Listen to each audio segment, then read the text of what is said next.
am gini roli son duale jam albeni la ye duale jam se japur jam ndol ka be freedom of space te duale jam duol be la dua du bual be bua alla bolon esti Gambian dream brikama boyo ndol kanna kuole ki is all about Gambian talent TV.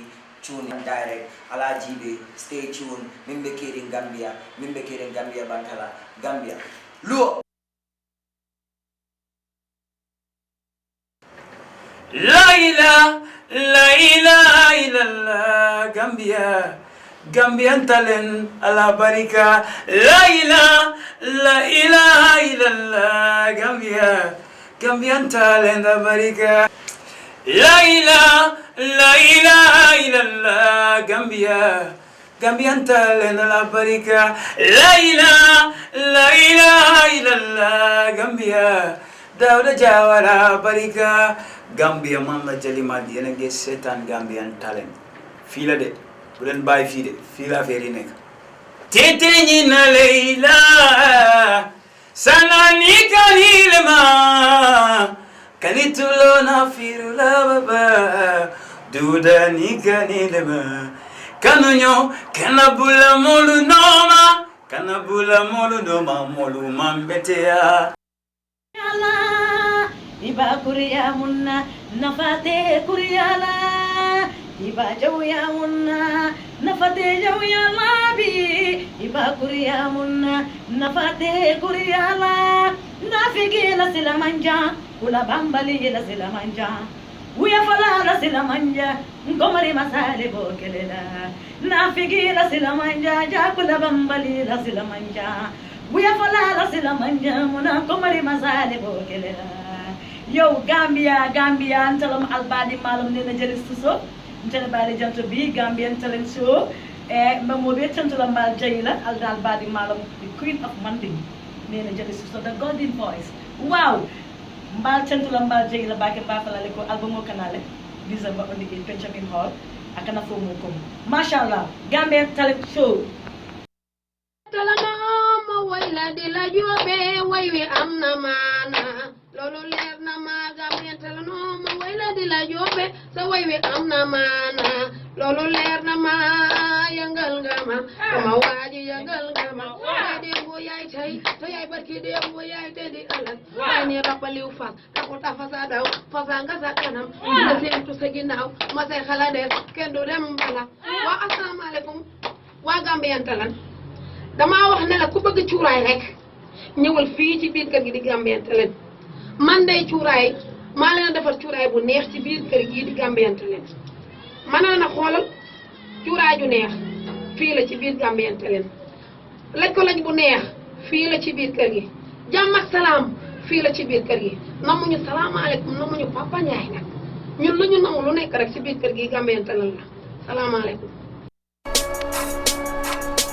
Palamate ñu naan tekk bi du dem Palamate ñu naan tekk bi du dem way naka la mooy demee fekk eneen teewun jàmm ku nekk bëgg a wana sa morom mel ni jën xam naa su desoon si yéen ni kon du nokki oxygène Pa Ousmane yokkal ma mic bi ndax ma mun a toog du dem lu tax Gambia du dem nii lañu Sister Eva Sarr ñu dem Pa Ousmane lu tax Gambia du dem show every Sunday la on Gambia Talents Radio hosted by Pa Ousmane Diouf and Eva Sarr 6 p.m. la GMT just in case you ain't know ñu dem LUTAKH Gambia do them show every Sunday la on Gambia Talents Radio hosted by Pa Ousmane Diouf and Eva Sarr 6 p.m. la GMT just in case you ain't know ñu dem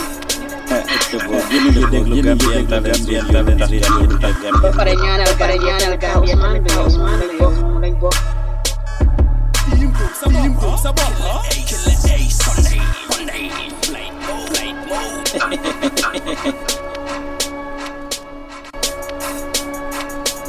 Palamate ñu naan tekk bi du dem balaa maa dee ñu naan dëkk bi du dem waaye naka la mooy demee fekk eneen te wuñ jàmm ku nekk bëgg a wana sa morom mel ni jën xam naa su desoon si yéen ni kon du nokki oxygène Pa Ousmane yokkal ma mic bi ndax ma mun a toog du dem lu tax Gambia du dem nii lañu Sister Eva Sarr ñu dem Pa Ousmane Pa Ousmane LUTAKH Gambia do them show every Sunday la on Gambia Talents Radio hosted by Pa Ousmane Diouf and Eva Sarr 6 p.m. la GMT just in case you ain't know ñu dem LUTAKH Gambia do them show every Sunday la on Gambia Talents Radio hosted by Pa Ousmane Diouf and Eva Sarr 6 p.m. la GMT just in case you ain't know ñu dem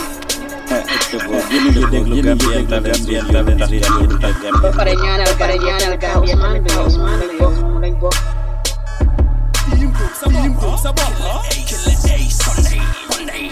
Good morning, good evening, good afternoon. fu ñu waay di dégloo di ñu seetaane ci ñeneenti koñi àdduna yéen a ngi déglu di toppa seen favorite programme LUTAKH Gambia du dem show jógee fii ci Gambian Talents TV Pa Ousmane Diouf nekkal leen ci gannaaw microphone bi niñ koy defee saa su nekk lawoon fa woon ñu ngi leen ay bëggee képp ku ñuy déglu di leen nuyu nu ñuy nuyoo buur di leen teeru nu ñuy teeroo buur di leen tatagal ci ni ñuy tatagalee buur jox leen ku ne sa wàccuwaay di leen wax happy Sunday maa ngi jéggalu bu baax ci late start of the programme comme niñ koy defee saa su nekk rek niñ leen koy waxee Gambian Talents askan baa ñu ñor dañ fi ñëw pour nekk fekk askan bi dañ fi ñëw pour gindi askan bi dañ fi ñëw pour waxtaan ak askan bi kon li nga xam ne moo lembe si ñu réew man mii di Pa Ousmane li may def ba tax suñ dëkk du dem kanam loolu la ñuy waxtaanee yow mii di déglu di seetaan li ngay def ba tax suñu dëkk du dem kanam moom la ñuy waxtaanee ma ne suñuy njiiti aada suñuy njiiti cosaan suñuy njiiti diine ak njiiti réew mi li ñuy def ba tax dëkk bi du dem kanam moom la ñuy waxtaanee kon ñu jox leen seen wàccuwaay dellu si waat ak yéen suñu dëkk taa yii saf na sàppa suñu dëkk taa yii jax na suñu dëkk taa yii mu ngi tar ba képp ku ko sànni mbàttu mu toj kon yal nañu yàlla jàppale yal na Gambia bokk ci réew yi nga xam ne moom la yàlla aaral boppam ma wax leen ko waat ci beneen yoon dama dee faral dee dégg kilifa yi di wax ne Gambia dafa am ñaan suñu dëkka te képp ku fa bëgg a indi fitna képp ku ene dëkk bi problème képp koo xam ne yàq réew mi moo la tax a jóg yaay far yàqu waaye réew mi dara nga ko mën a lot kon ñu am góom gu rëy nag ci loolu muy loo xam ne lu am solo la ñu nar koo waxtaanee kon ñu ngi leen ay bëggee di leen dalal di leen tatagal ci seen déglu ak seetaan bu rafet fu ci waay nekk ñu ngi lay jox sa wàccuwaay yéen ñi ñuy seetaan ci Facebook bi jërë ngeen jëf thank you very much for watching ñoom Nicholas Bass Wipin Konjira ñoom Lamin Tamba ak Fifi Nice ak képp ku ñuy seetaan ci jamono ji ñu ngi lay jox sa wàccuwaay di la dalal di la tatagal fii ci LUTAKH Gambia du dem show Pa Ousmane nekkal leen ci gannaaw microphone bi ma ne yéen ñu ñuy seetaan ci Facebook bi ñu ngi leen ay dalal bu baax a baax comme ni ma ko waxee peccum liir su neexee yaa jaa jàpp ca mbagg ya yéen a ñu nekk di jàppale yéen a ñu dooleel moo tax ñu toog fii pour waxtaan ak yéen ñu ngi leen ay bégee bu baax a baax yéen ñi nga xam ne yéen a ñoo seetaan ñi ma Aïcha Jawara yaa ngi ci biir Kombes mu yangs daa bu yaa ngi ci biir te Benta Njaay Caam yaa ngi ci biir képp ku ñuy seetaan rek penku xarpu ngopp wala ngalandu ñu ngi leen ay bégee ma ne ana fan si YouTube yi yéen tamit ñu ngi leen ay bégee kat bu baax a baax ci seen déglu ak seetaan bu rafet Kayra Mohamed mu ne biggest star Juma Jallo ñu ngi lay bégee Aliou Keba mu ne Gambia one love Kayra Mohamed mu ne I love Gambia Baye Fall Gambia mu ne high talents Aliou Seydi mu ne hi guys Alaaji Marena ñu ngi koy bégee ci tàcc yu Aliou Keba mu ne I miss Gambia so much Omar Dabo mu ne hi Aliou Senghor mu ne no deportation please Drame Kanji mu ne nice promotion music to Gambian Talents TV Aliou Seydi mu ne inshallah it will be stop Amadou Mboup mu ne hi thanks bro Ousmane Diop mu ne good job uncle Guman Ji mu ne welcome Mohamed Drame hi bro Ousmane Diop I really hate Gambia government Babukar Jase mu ne hi Alnimbara Big Tosa mu ne nice job Lily J mu ne I hate deportation President Barrow please do something for this. Mamadou Jeng Jallo mu ne yow Pa Os. Demba Balde mu ne very good bro. Mamadou mu ne nice job. Oske Jallo hello bro. Osge we are here Uncle Os. Fati Saleh mu ne how are you? Ñu ngi leen ay bëggee. Pa Jufo Jamme mu ne hi bro, can I have your number please? Marcel Bojang mu ne hi bro, keep it up. Big Tosa mu ne love you. ñu ngi leen ay bëggee yéen ñuy déglu di ñu seetaan comme niñ ko waxee rek ñu dellu si waat pour waxtaan ak askan bi ci li nga xam ne moo lembe réew mi semaine bu passé waxtaanee woon nañ ay mbir benn ci yooyu mooy woon fële nga xam ne moom la ñuy ooyee N'dean village di dëkki Manjago boobu ak li nga xam ne moom lañ doon jànku wanteel some developments have been made on that dinañ leen ko indil ci kanam waxtaanee woon nañ ci affaire yi Yakumba Jeyte ak National Assembly bi li nga xam ne moo fa nekk di xew ma ne waxtaanee woon nañ affaire yi deportation bi ak li nga xam ne moo jax ci réew mi tey nag ñu dellu si waat pour continuer waat waxtaan yi yéen ñi ñuy seetaan Facebook comme niñ leen koy waxee taay yi yëpp rek peccam li su neexee yaa jaa jàpp ca mbagg ya Gambian Talents askan baa ñu ñorte yéen ñu fi tax a toog jamono ji we can ñu ngi leen ay ñaax di leen ñaan pour ngeen jàppale ñu how can you do so by subscribing to our channel. Yen ñi seetaan if you look on the comment section next to the comment section on the right side di ngeen gis foofu noonu a green button with a love sign. If you click on that button dina la yóbbu to a secured link where you can contribute only $5 a month and this will help us be able to improve our programs. I just shared that link by the way if you cannot see it next to the comment section. Su ngeen cliquer ci link boobu dina leen yóbbu to a secured section where you can contribute by donating $5 a month loolu dina ñu jàppale bu baax a baax a baax.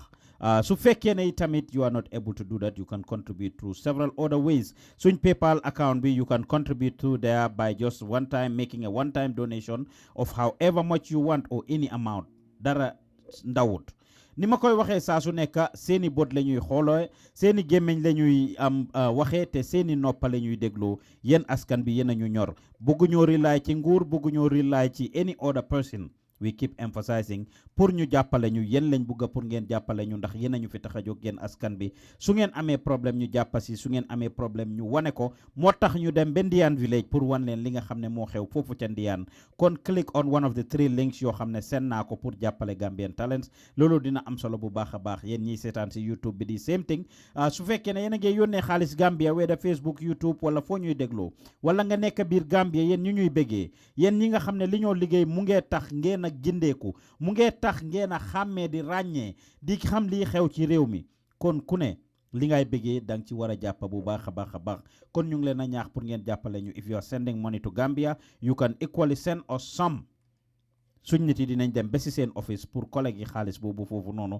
ba si seen kër yi wala seen palaas yi wala boog we can give you our office address ngeen dem ba foofu drobal ñu ko dina am solo bu baax a baax a baax kon I share the link on YouTube as well loolu duñ fàtte pour wax leen ko weda yaa ngi Gambia wala foo nekk ci àdduna rek as long as you send money to Gambia 7833524 is the number to dial ñu ngi leen ay bëggee bu baax a baax di leen gërëm di leen sant di leen ñaax pour ngeen jàppale Gambian Talents ndax jàppale Gambian Talents mooy jàppale seen boppa kon ñu continuer ci programme bi comme ni ma ko waxee rek tey dinañ waxtaanee few things li ñuy waxtaanee lu am solo la luy yóbbu suñ dëkk kanam luy yóbbu suñ réew kanam li nga xam ne moom la ñoo def ba tax dëkk bi dem kanam loolu la ñuy waxtaanee semaine bi passé yu bari xew na ci réew mi yu fi deportation bi dinañ ci wax dinañ leen indil Prince Baboucarr Aminata Sankano nga xam ne wax nañ leen affaire am démba ci bi ñoo def meññanta ne leen kat dina pare pour waxtaan ak askan bi dinañ leen indil Prince lan la Prince di waxtaan ak askan bi tey Prince dina waxtaan ak askan bi moom Germany la nekk he's working for the Gambia government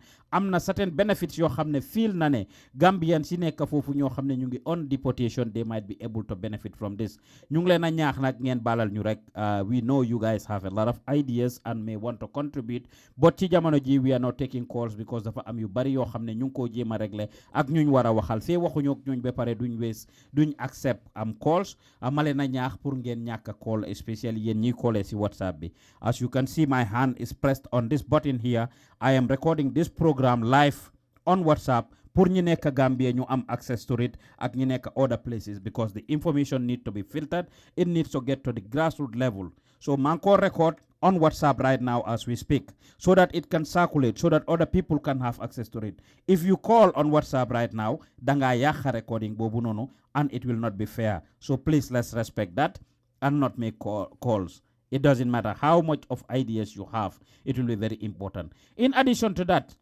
Yakumba Jaite miñ wax affaire am ci gannaaw National Assembly member, we have just spoken to her before coming on air. Suba la kootam bi fofu ca courthouse ci Banjul dinañ waxtaane loolu ci kanam. Ñeneen ñu ne there is a planned demonstration that is going to take place. We spoke to Yakumba earlier and we'll be glad to bring that to you pour wax leen li nga xam ne ndax she has something to do with the demonstration or not. Dinañ waxtaane ki nga xam ne mooy Musa Batchilly. Mr. Batchilly formed a new party in the Gambia called Gambia Action Party. He recently had an interview.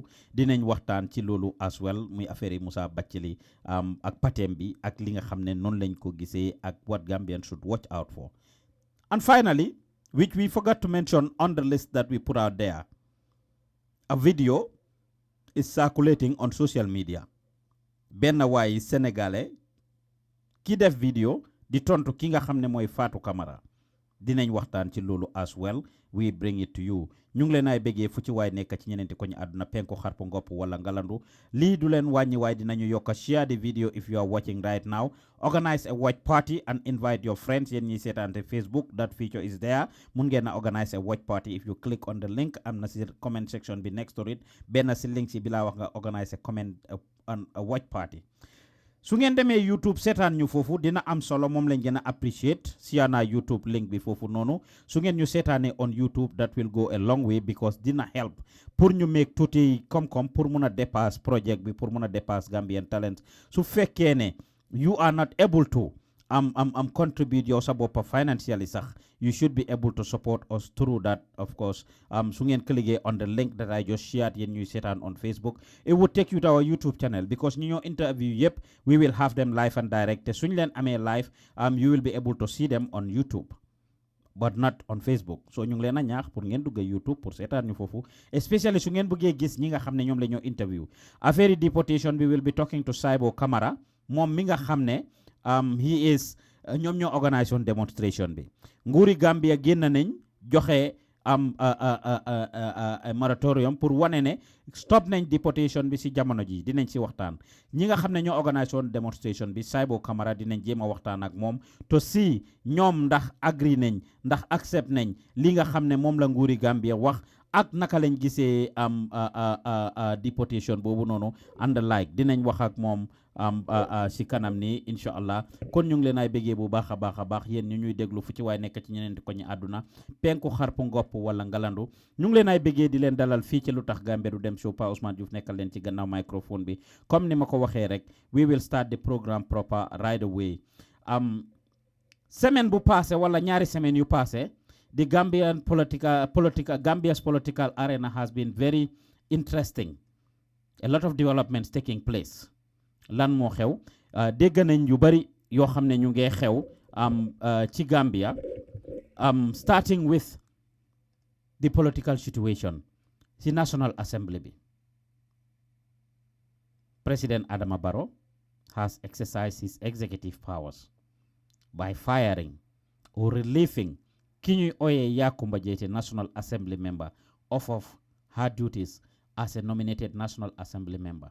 Coow li ne kur ñi ne ndax am na doole bi wala amul doole bi kàngaam yu mel ni Madi Jobaate of course wax na ci moom mi nga xam ne express na his views ne dafa unconstitutional président bi amul doole amul loi moom mi nga xam ne activiste la mu ne président bi amul doole amul loi pour fire Yakumba Jaite ki mel ni Alaaji Yoro Jallow wax na ci moom tamit he is a professor at Harvard University wax na ci moom tamit Dr. Henry Kalor wax na ci moom tamit ak ñu bari of course the Gambia Bar Association ñoom lawyer Salou Tall wax nañ ci ñoom tamit biñ nga xamee ne président bi génnee na Yakumba Jaite ku nekk di ci wax sa xalaat Yakumba kat président bi replace na ko wa Mr. Fodé Gassama pour kooku war koo tontu Fodé Gassama semaine bu passé ni kat gis nañ mu dem report yi ci liggéeykaay bi foofu ca National Assembly bi ci Gambia Yakumba Jaite kat dem na mu file an injunction mooy pour blockage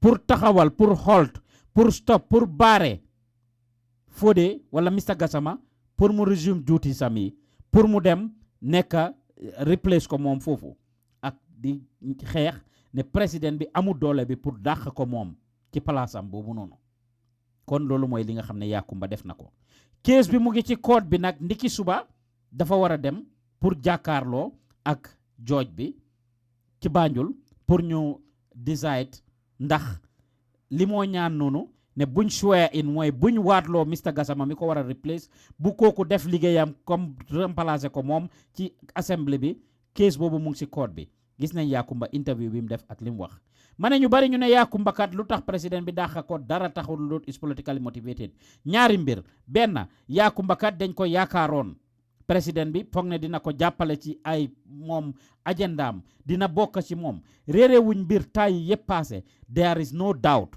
ne diggante vice président Lawyer Ousainou Darboe wala parti UDP ak président Adama Barrow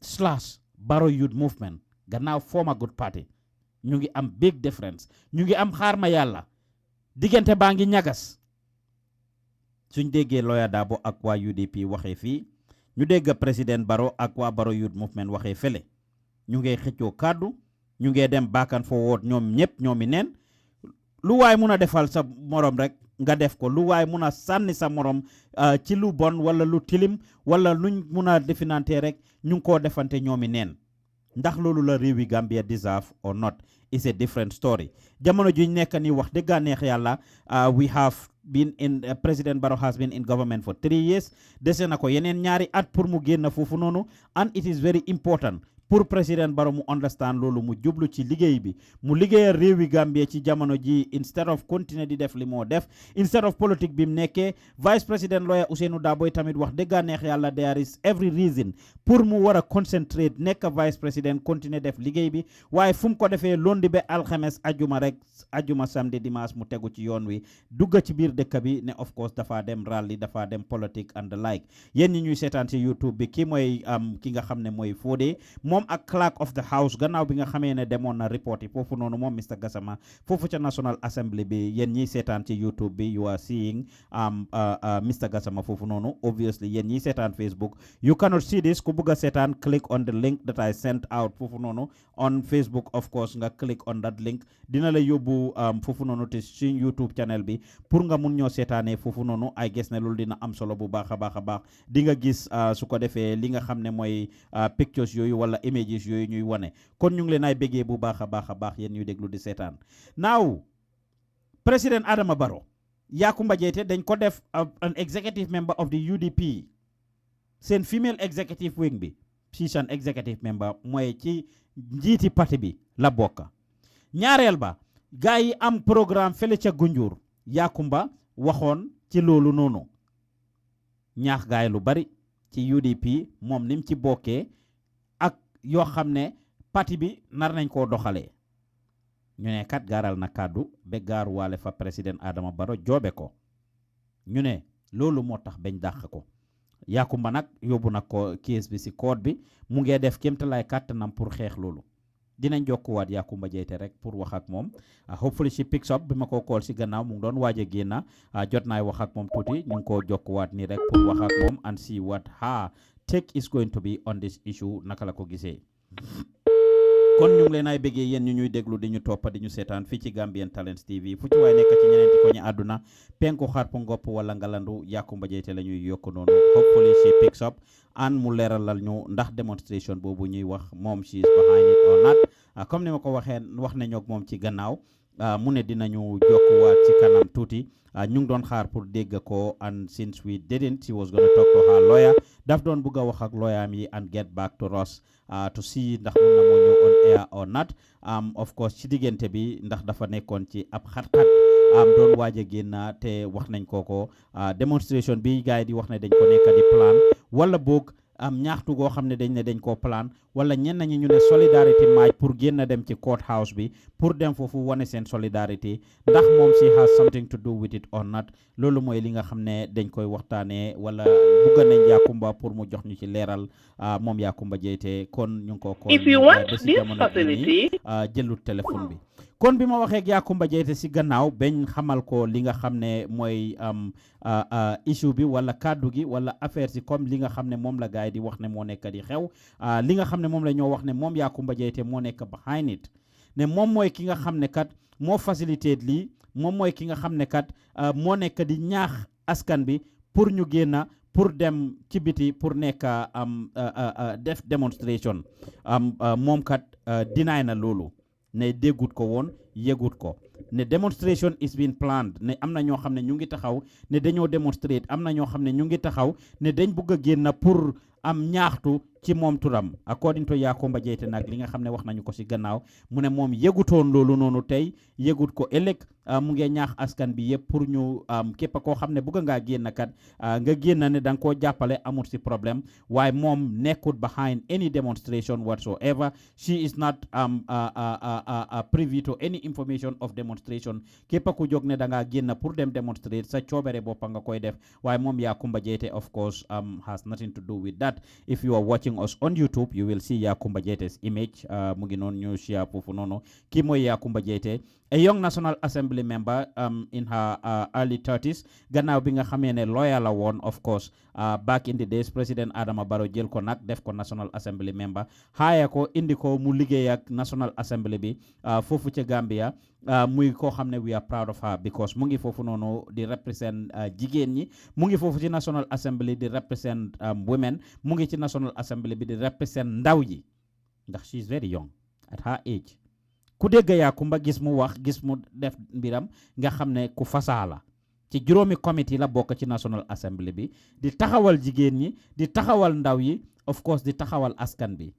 She spearheads and participate in a lot of things. Gannaaw speaker bi Mariam Jack Denton from li nga xam ne wax na ko ci interviews that she did ne moom mooy the only female or the only other lawyer in the assembly, and because of that moo tax ñu jël ko def ko ci 5 oversight committees.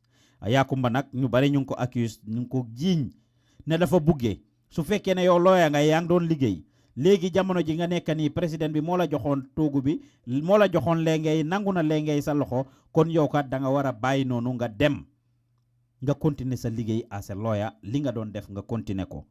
ñu bari loolu lañ gëm loolu lañ wax ne Yakumba loolu moo war a nekk position am foofu la war a jàppa instead of mu nekk fii di ngiroo ngaayoo war a di xëccoo li nga xam ne warut koo xëccoo muy yëfi programme muy yëfi place na continuer mu def loolu.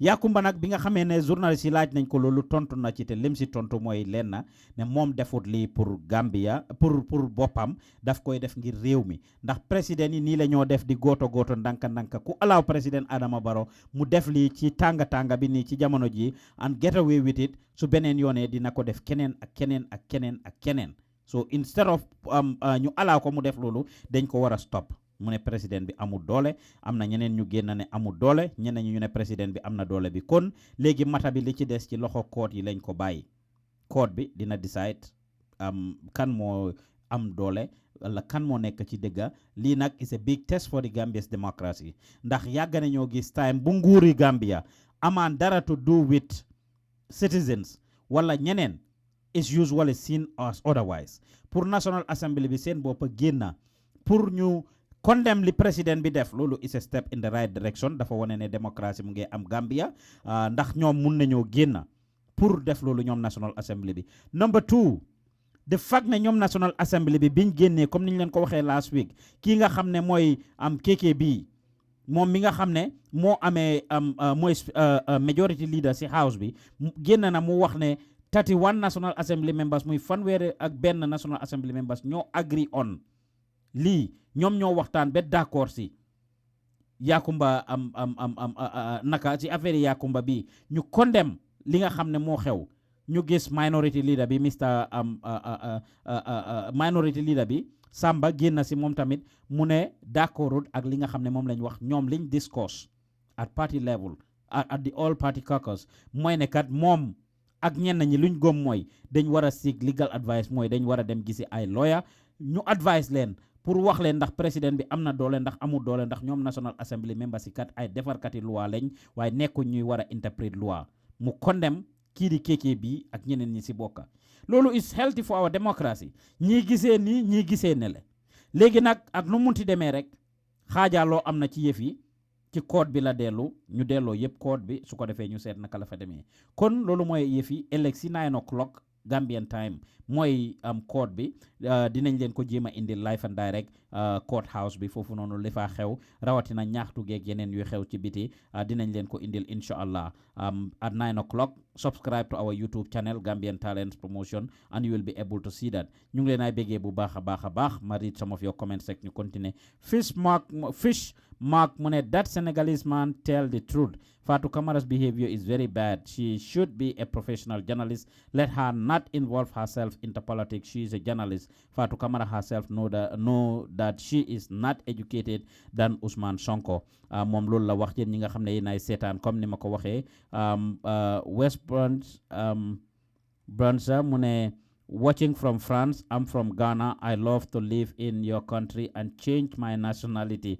Thank you very much jërëjëf waay Hamidou Seydi mu ne good job bro ñu ngi lay bëggee bu baax a baax yow mi nga xam ne yaa ngi seetaan Mamadou Diaw mu ne Gambian Talents thank you people for the good job jërëjëf waay Dabo Jula mu ne Ben Trabajo Hamano waaw kooku dafa mel ni espagnol la laka Wipin Konjira mu ne we Gambians love Gambian Talents Promotion jërëjëf thank you very much képp kuy déglu rek fu ci waay nekk Seni Fati mu ne bravo pa jërëjëf Malang Sanyang mu ne bravo Ferryman mu ne hi bro how are you doing Suleiman Keta mu ne great job pa yéen ñi ñuy seetaan si YouTube bi tamit Abdou Nyang mu ne good evening everyone please let us cooperate on the program no call for now please waaw loolu dinañ ko appreciate bu baax if people respect that for us and not actually make calls Boy Gambi mu ne my brother all you are doing good job cause Katel Toure mu ne thank you bro for your great work for nation may Almighty Allah bless you People's Choice mu ne good job brother we appreciate you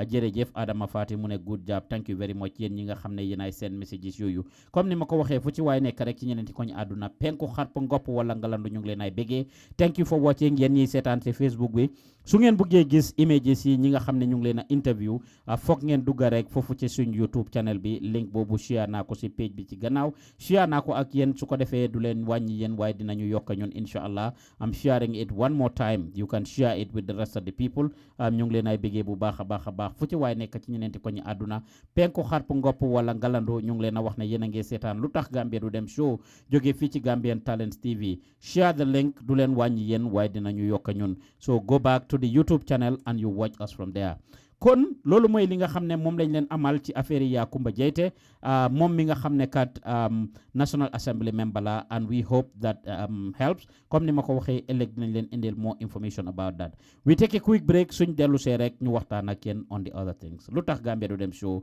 li may def Pa Ousmane ba tax suñ dëkk du dem kanam looy def ba tax suñu dëkk di dem kanam lu suñu njiit di def ba tax suñu dëkk du dem kanam balaa maa dee ñu naan dëkk bi du dem balaa maa dee ñu naan dëkk bi du dem naka la mooy demee fekk eneen te wuñ jàmm ku nekk bëgg a wana sa morom mel ni jën xam naa su desoon si yéen ni kon du nokki oxygène Pa Ousmane yokkal ma mic bi ndax ma mun a toog du dem lu tax Gambia du dem nii lañ Sister Eva Sarr ñu dem Pa Ousmane lu tax Gambia du dem show every Sunday la on Gambia Talents Radio hosted by Pa Ousmane Diouf and Eva Sarr 6 p.m. la GMT just in case you ain't know ñu dem LUTAKH Gambia do them show every Sunday la on Gambia Talents Radio hosted by Pa Ousmane Diouf and Eva Sarr 6 p.m. la GMT just in case you ain't know ñu dem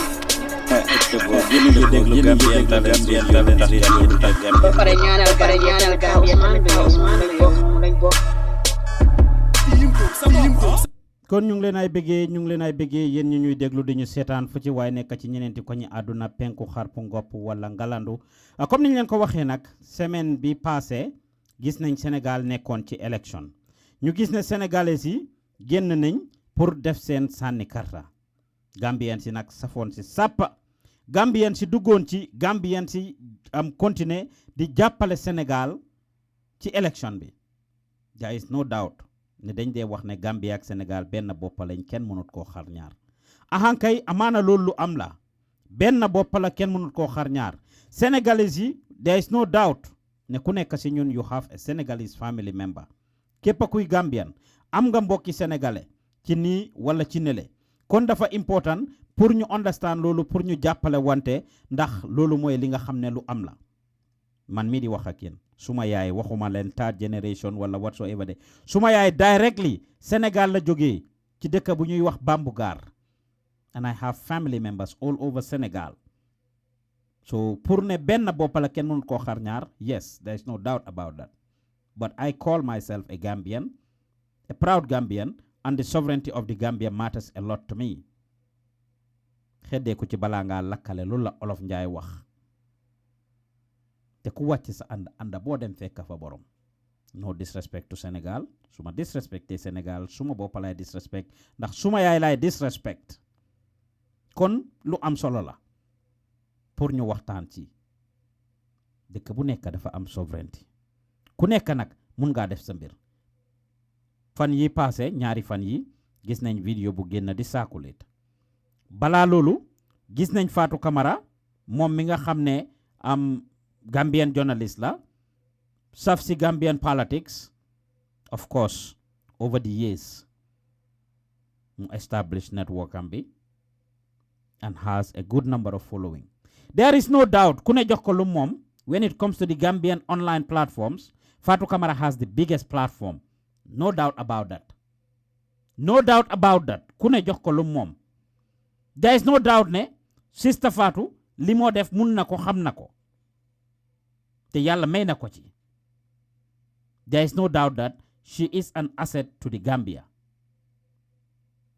And there is no doubt ne Fatou Camara liggéey na lu bari in ushering out or helping to usher the Gambia out of the dictatorship that we were in.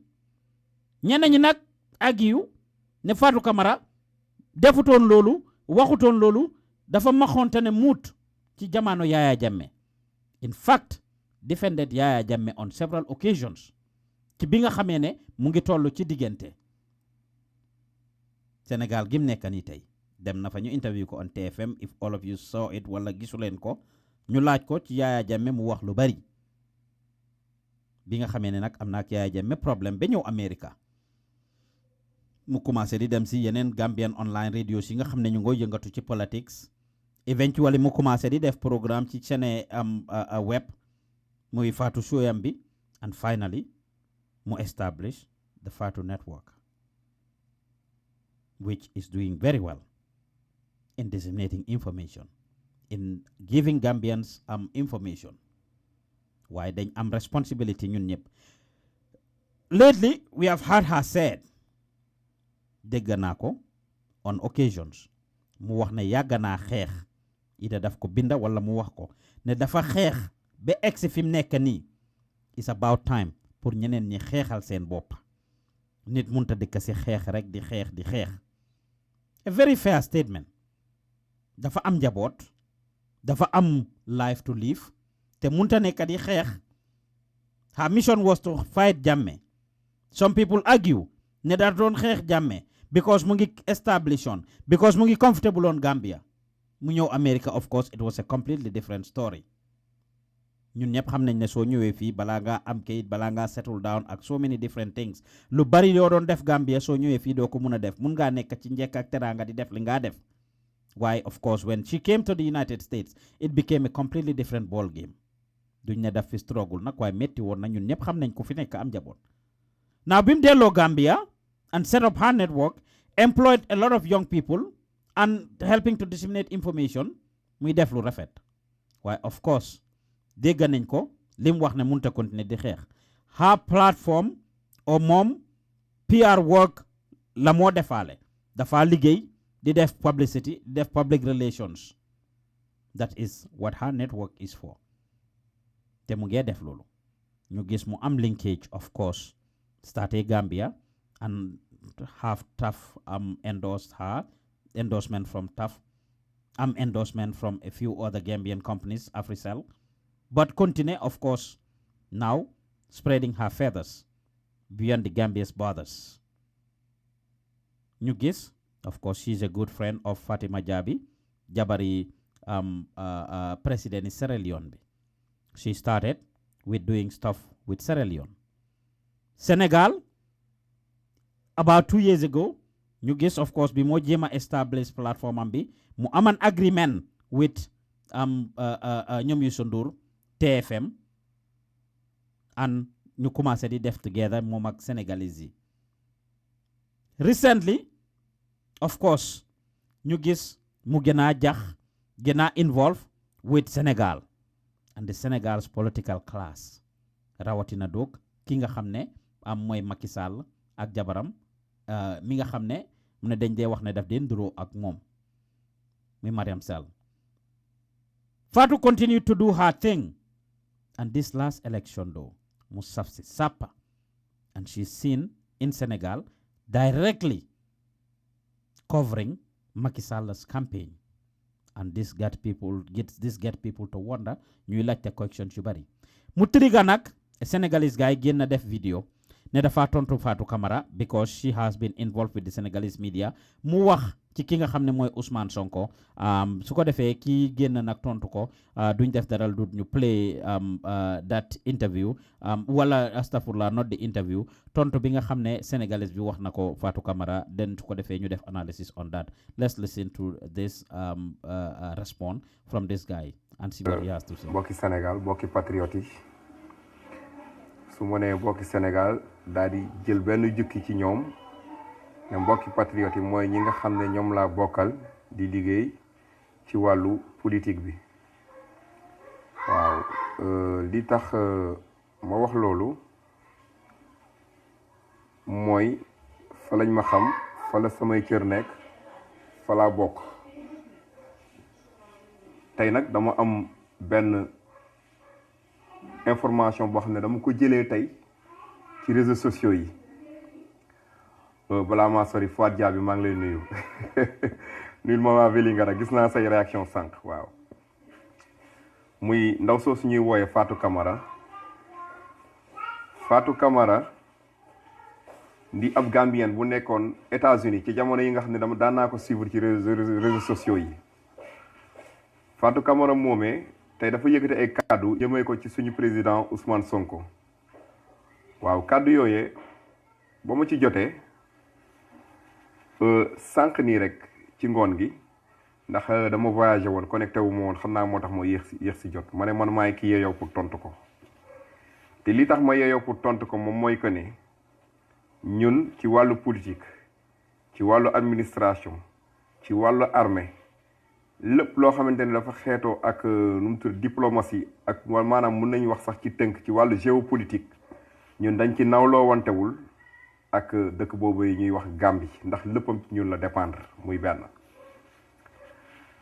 li koy firndeel mooy naxante nañoo ñoom ba samp fa pont ci mbaaxu président Abdoulaye Wade parce que ñëpp xam nañ contrat yooyu noonu nu mu demee woon ci ak ndimbalu baat su ma juumul donc ñun chaque jour li ñu mën a seq ak mooy ñoom état boobu noonu loolu ñuy xawee woowee état nga xam ne sax xëj na gars yi ñoo xaw a sàggan rek waroon nañ ko mën a boole mu nekk benn région ci biir Sénégal wala mu nekk sax ab commune sax laa ko mën a wax ndax dëkk boo xamante ne bii nii 350 kilomètres de long rek lañ mën a wax sa largeur sax moom daanaka matul dara ndaxte Kolda Vélingara Ziguinchor Bignona Diouloulou ñoom ñoo la tànc dëkk boobu noonu dadul sax ab réew du ci jikko ci wàllu réew beneen bi ci tegu mooy du ci économie te du ci lenn ba ñuy wax ak ñoom ñaareel bi mooy président mbuqat lañu am ndax Adama Barrow ñëpp xam nañ ne bu ko Yaya Jammeh xoqatalee di waajeet faat bakkanam fii la daw si ñëw ñu làq ko fii Sénégal bu nu mu fi jógee dem donc koo xamante ne bi Ousmane Sonko du sa nawle président waxuñu laa ak yow mi nga xam ne simple citoyen nga ñu nawle wante wuñu ak Fatou Camara léegi damay jàll ci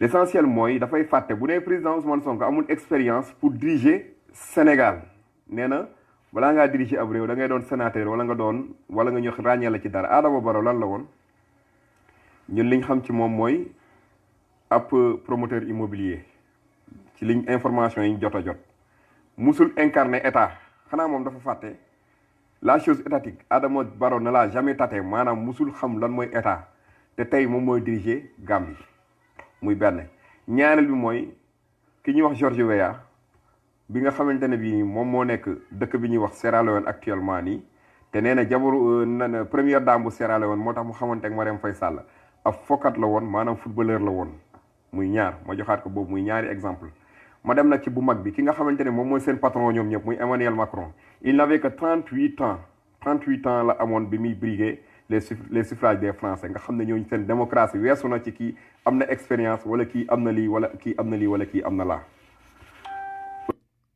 beneen bi may bëgg a ñëwaat mooy que ni xanaa moom dafa fàtte su ma juumul ci date bi le 14 juillet 1994 mu ma fekk dëkk bu ñuy wax Jifeer dafa xaw a janoo ak Gambie ci wàllu façade océan nu mu tuddee façade atlantique bi bés boobee jamono yooyu dama doon dem géej falaa njëkk a yëgee xibaaru que ne Yaya Jammeh un jeune lieutenant de 28 ans jël na pouvoir bi ci ku ñuy woowee Dawda Jawara te Yaya Jammeh moomu noonu mooy ki leen bëggoon faat moom ak Adama Barrow ak yeneen i Gambiens yoo xam ne ba nga xam ne ki ñuy wax sax Solo Sendeng ba kanam des na ca jël Ousseynou Darbo tëj ko ci kaso bi Yaya Jammeh bi muy jël Gambie moom fan la nekkoon te Yaya Jammeh musul def li ñuy wax lu mu tuddati le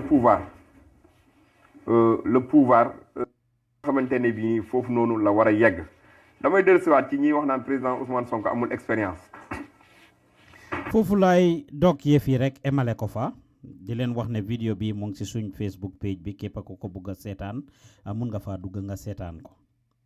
For the record, I'm not even worried much ngir waa ji ak li moo wax parce que he doesn't even get his facts right on some of the dates yi nga xam ne wax na ko ak George Weah mi moo reference to noonu di ko lëkkaloo ak Sierra Leone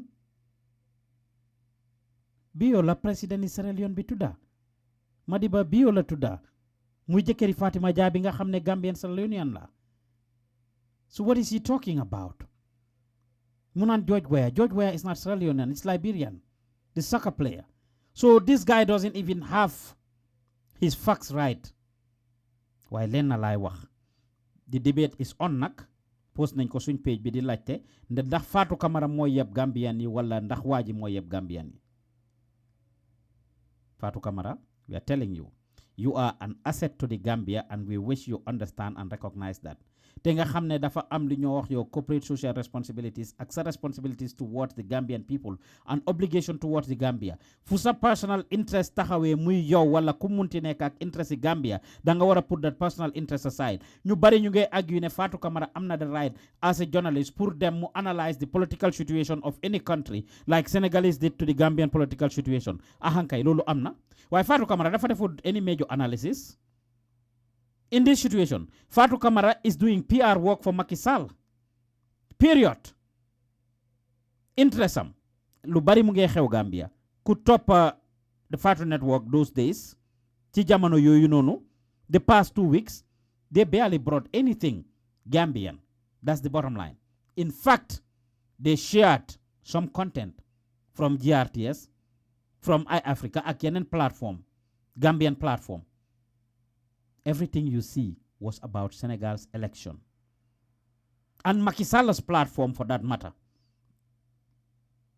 So kooku one-sided thing la doon def. Sooy def analysis, danga def analysis boo xam ne dafa fair and balanced as a journalist. That is the bottom line. Sooy def analysis, danga def analysis boo xam ne dafa fair and balanced as a journalist. Waaye Fatou Camara defut analysis of the Senegalese election, the electoral process, ak li nga xam ne moo involve yépp. Luy defar Macky Sall la doon wane. Macky Sall's platform la toppoon. She didn't show anything on her platform that promotes or talk about any other politician or political party. So Gambia la until this day, we see all politicians being featured on their platform. Why Senegal, directly, that's what she did. And the records are there. Go back to their platform and see. A couple of days ago, right after the election, gis nañ mu natalu post natali mom ak am domi former vice president bi Khadija Tambajang, domi former vice president Fatmata Tambajang. Kokit was involved in doing PR work for Macky Sall. Guy dem nañ visit Macky Sall, congratulate Macky Sall, ndokkale ko. So koku Macky Sall la doon liggéeyal. Su fekkoon ne journalism work la moo def ci jamono jooju ndekoon her reporting, her analysis dina fair, dina balance, dina nekk loo xam ne dafa tegu. Liñ ko wax nag mooy mu bàyyi xel because Gambia am na yu bari yoo xam ne réew maa ngi koo dunda ci jamono ji yoo xam ne soxla nañ ko fa soxla nañ plateforme am pour mu participate si it's coming back obviously gaa nge settle down ndanka we see Mr. Wali on the platform coming back waaye taa yooyu yëpp sometimes seen news review bi sax yeneen ñu def ko yeneen duñ ko def and Lamin Jai was the only one doing most of it almost everything you see was based on Senegal and Macky Sall's platform for that matter defending Macky Sall's platform waa ji nag lim ko wax noonu just like ni Gambians si daanoo woon am ci kaw El Hadj Diouf ak ñeneen the whole Senegal and we told them bi El Hadj Diouf génnee di wax di defend Yaya Jammeh and we told people that lépp looy def da nga war a am mando he disrespects the Gambia because of Fatou Camara ne jaruñ ni duñ sax pour nekk réew mutuñ pour nekk réew lim wax there is some element of truth in it some ne ñu ngee naxante ak Gambia suñ leaders yi moo tax nag ñu war a bàyyi suñ xel ne nax nañ ñu ba sampa fa pont muy bridge biir Gambia and that is not the only thing Senegal is very good at diplomacy Senegal will do everything possible pour represent the interest of Senegal and there is nothing wrong with that there is nothing wrong with nga represent sa interest ba am loo bëgga so kon Gambians yi dañ war a bàyyi suñ xel Senegal has a big stake in Gambia a good amount of benefit we celebrate Senegal we do a lot of things on Senegal even whereas the deportation bi ñoo wax ni is on the rise coow laa ngi ne kur yeneen issues yaa ngi go on kur in the Gambia terewut Gambians we are very keen in following Senegal's interests in fact on her network time deportation be the same day that it happened the next day that it happened they had a platform there where they had a good number of people ñoom Mamadou Sabali ñoom Dabakh Malik ñoom Seydina Jaaju ak ñeneen ñu toog foofu di discourse Senegalese politics and analyzing it which there is nothing wrong with for the most part but am nañ a lot of pressing issues a lot of important immediate issues yoo xam ne waroon nañ koo mën a discuss waaye for the most part relying on Senegal depending on Senegal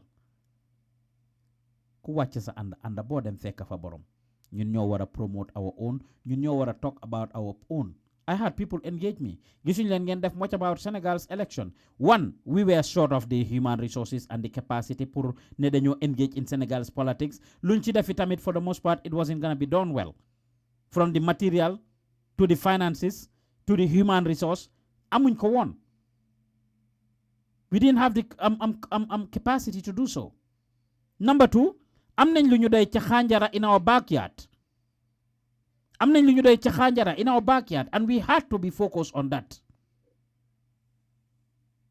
so dafa am yu bari yoo xam ne dañ ko war a bàyyi xel the reality is Gambia is a sovereign country and we need to start supporting our own we need to start taking ourselves seriously before we can be taken seriously if we have lu ñu doy ca xanjara te jëluñ loolu seriously ñu nekk and this is not about Senegal alone Gambians are always involved with other countries and other people we are always obsessed when we have football matches or some soccer related stuff or sports related programs we barely participate in it ñu seet su bëre jotee Senegal how lively the country is how much people are involved with it it doesn't matter what you do you barely have anybody talks about anything else besides bëre boobu so European League bi jotee you have Gambian seen soxla yépp a yàqu even when we don't have things at stake we are not watching it because we have a Gambian or two playing in the European League or any other sports league waaye ñu ngi ci saf sàpp ñu seetu yeneen dëkk yi amee some things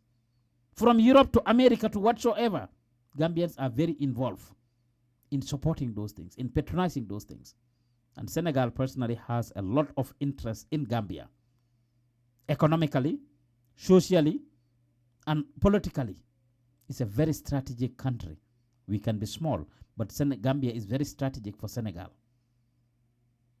so dañ war a bàyyi xel loolu ñun Gambians yépp this is something that we should pay attention to like I said that whole audio su ngeen ko buggee déglu you can go to our Facebook page and watch it there the whole video you will see him talking about it but ñu ngee ñaax Fatou Camara ak any other Gambian pour ñu bàyyi xel yooyu su fekkee ne da ngaa def sa analysis as a journalist if that is what is going to be based on su fekkee ne ci loolu la ñoo sukkandekoo na nekk loo xam ne dafa fair and balanced and not doing PR work indirectly and of course wax yenay we expect anything else even worse than this. This is nothing against Senegal or anybody else nak and we would not sit here ne dañoo ŋàññe Senegal dañoo saaga Senegal am interest biir Gambia ñëw naxante Gambia ak Gambian si ak Gambian leaders si ba jël loolu lu am solo la. Of course, we have heard it. We are listening to the TRRC and we hear Jawara's ADC and a couple of other people share their story of what happened inside the boat, what happened to Jawara when he went to Senegal. Gannaaw bi nga xamee ne Yaya Jammeh jël na nguur gi when Senegal could have helped to actually jàppale si ñi nga xamee ne ñoom analyse nañ ko noonu to restore democracy in the Gambia like they did in 1981 because it is to their interest. But at the time what happened is what happened. Lu bari moo xewoon mere nañ Jawara ci affaire confederation bi ak yu bari yoo xam ne bëggoon nañ pour mu continuer when Jawara back out of it and this is political history. Historians will tell you gannaaw bi nga xamee ne Jawara back na out of the confederation because lim foogoon ak niñ doon war a demee biñ leen meebee nax leen bañ àgga foofu noonu demee wutoon noonu ñu ngi ko mere si loolu Abdou Diouf a ngi ko mere si loolu when this opportunity came of course from liñ wax li ADC Jawara bi wax one of the conditions yoo xam ne tegaloon nañ ko Gambia Jawara mooy ne du def anything within Senegal and outside of Senegal pour jéem a get himself back to power in the Gambia and they offered their support to the junta immediately when they could have when he Abdou Diouf could have rejected mu noona condemn lulu because coup d'etat everywhere around the world was illegal. Why? Of course, because ñoom Yaya Jammeh were young, because ñoom Yaya Jammeh didn't have any experience comme ni ko waa ji waxee that's true ci li mu wax noonu ne bi ñoo jël dëkk bi time boobu noonu ñu ngi young, they didn't have any experience. Adama Barrow ban experience la am in politics ki nga xam ne démba lañ ñu mujjee wax sax la ñu barki démba la ñu naka spokesperson am bi mujjee wax ne dañ ko deport from Germany kuñ si lañ ñu wax ne dafa uti American visa 6 times or 7 times ñu ko reject. He is our president today. Some of those things yi mu wax dëgg la waaye suñ ñu xasee ci loolu dafa fekk am suñ doomi réew mu waral pour ñu xas ñu si. Kon we had the role that they played. You know, even telephone calls, this is Jawara's ADC talking. Mune even telephone calls to the outside world. Senegal allowing one Jawara pour mu def ko biñ ko looje fofu nonu Abdou Diouf allowed ko won. Su ngeen setan TRRC bi, you will hear Mr. Gassama talk about this. Mom moy won direct ADC Jawara bi. Mune allowing ko won pour mu make phone calls. Call bu ñew dañ am pour censor ko. Allowing any call buñ jema call outside of Senegal dañ ko dey block, they didn't allow it to happen. Jawara seek na pour am audience multiple times in Senegal with Abdou Diouf. Finally ñu grant ko audience. Last minute ñu ne na dem pour mu am audience mom ak Abdou Diouf ak jabaram ak jabari Jawara muy ledi ci leel. Of course ñaari statement yu wara wax business. Lan la fa jabar yi doon uti ñu invite ko ci kër gi ñu dem toog waxtaan regular waxtaan did not allow Jawara pour ñu waxtaanee anything that has to do with the Gambia or whatsoever jox nañ ko audience rek pour mu dem meet ak Abdou Diouf rek. That is politics. So kon Gambia needs to open our minds, we need to open our hearts and we need to be able to know fan lañ tollu.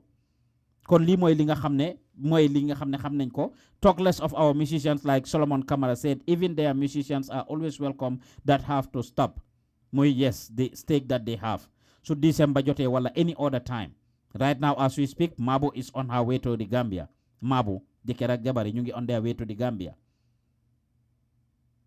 They have a lot of things are there. So December jote, nothing less than 4 or 5 Senegalese artists come to Gambia, making millions of dollars from the country. Muy tax ba suñ yenn musicians yi di stop seen yenn programmes yi. Kon lii loo xam ne lu am solo la ñu ne woon nañ ko baaxee askan bi kon ñu ngi leen ay béggee ci lu tax Gambia du dem show Pa Ousmane Diouf nekk leen ci gannaaw microphone bi fépp ci waaye nekk ci ñeneenti ko ñu àdduna penku xarpu ngopp wala ngalandu ñu ngi leen ay béggee di leen wax ne su ngeen bëggee gis some of these things you can get into our YouTube channel ngeen seetaanee ñu foofu ñu ngi leen ay béggee ci seen déglu bu rafet ak seen seetaan bu rafet fu ci waaye nekk rek ci ñeneenti ko ñu àdduna penku xarpu ngopp wala ngalandu you click on the YouTube link that I have connected there that I have pinned on on the page di ngeen ko gis bu leen fàtte pour jàppale ñu ndax jàppale ñu mooy jàppale seen boppa su ngeen gisee programme bi su ngeen bëggee pour mu dem kanam foog ngeen jàppale ñu financially and otherwise yéen ñi seetaan su fekkee ne gis ngeen link boobu noonu click on the link that we shared dina leen jàppale dinañu jàppale bu baax ngeen seetaan ñu on YouTube dina tax ngeen gis some of the other images that we are showing of the interviews we'll be having ak yeneen yi nga xam ne dañ koo discuss click on the comment section the green button next to the comment section with a love sign dina leen yóbbu to a secured page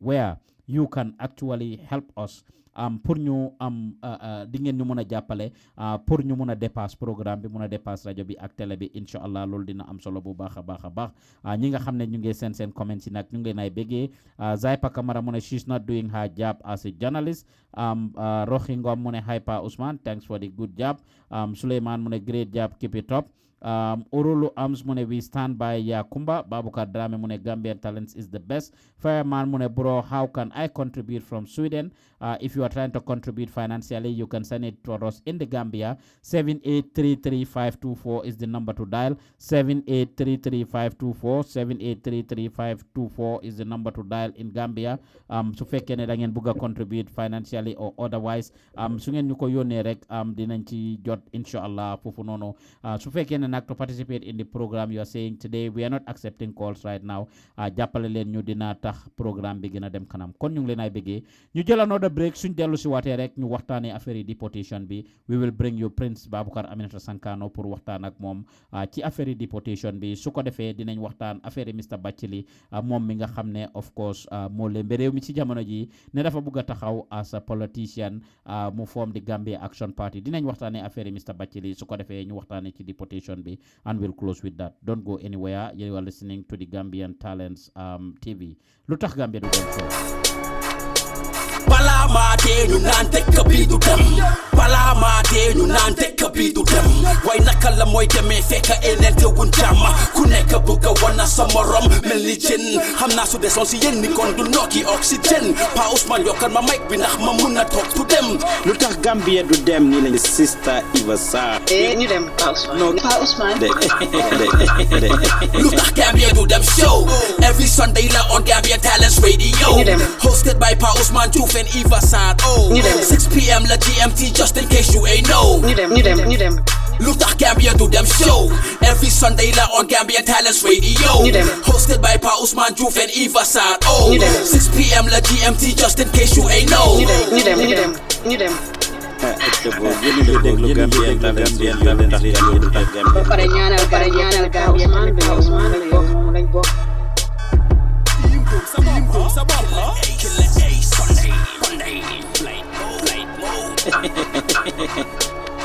fu ci waay di dégloo ci ñeneenti koñi àdduna yéen a ngi déglu di seetaan LUTAKH Gambia du dem show jógee fii ci Gambian Talents TV Pa Ousman Diouf nekk leen ci gannaaw microphone bi Ibrahima Ba mu ne on YouTube mu ne know what this Senegalese man have said should not bring difference between we Gambians and our beloved neighbor Senegal let's take heart we are one family Musa Mbake mu ne Gambian Talents TV is one in town Ibrahima Konte mu ne nobody will tell us open our eyes rubbish relationship Jamal Marcela Mune, I not know what I am going to tell Gambia government, but in this life, before you will agree to something, you have to think whether you will go have benefit there.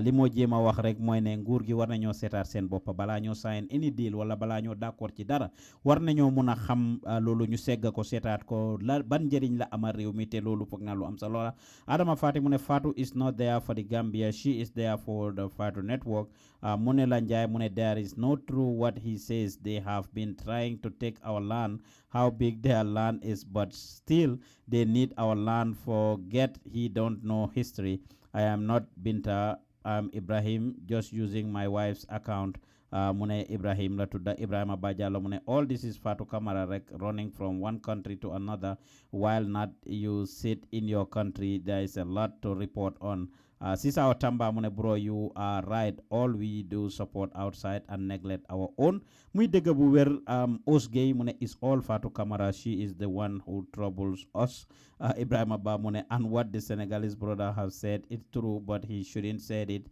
like that do war ko waxe Omar Touré Mune bro Senegal Gambia benn bopp la rek yu mel ni Fatou Camara noonu lañu moytu ñooñ lañu war a moytu ils sont très désireux.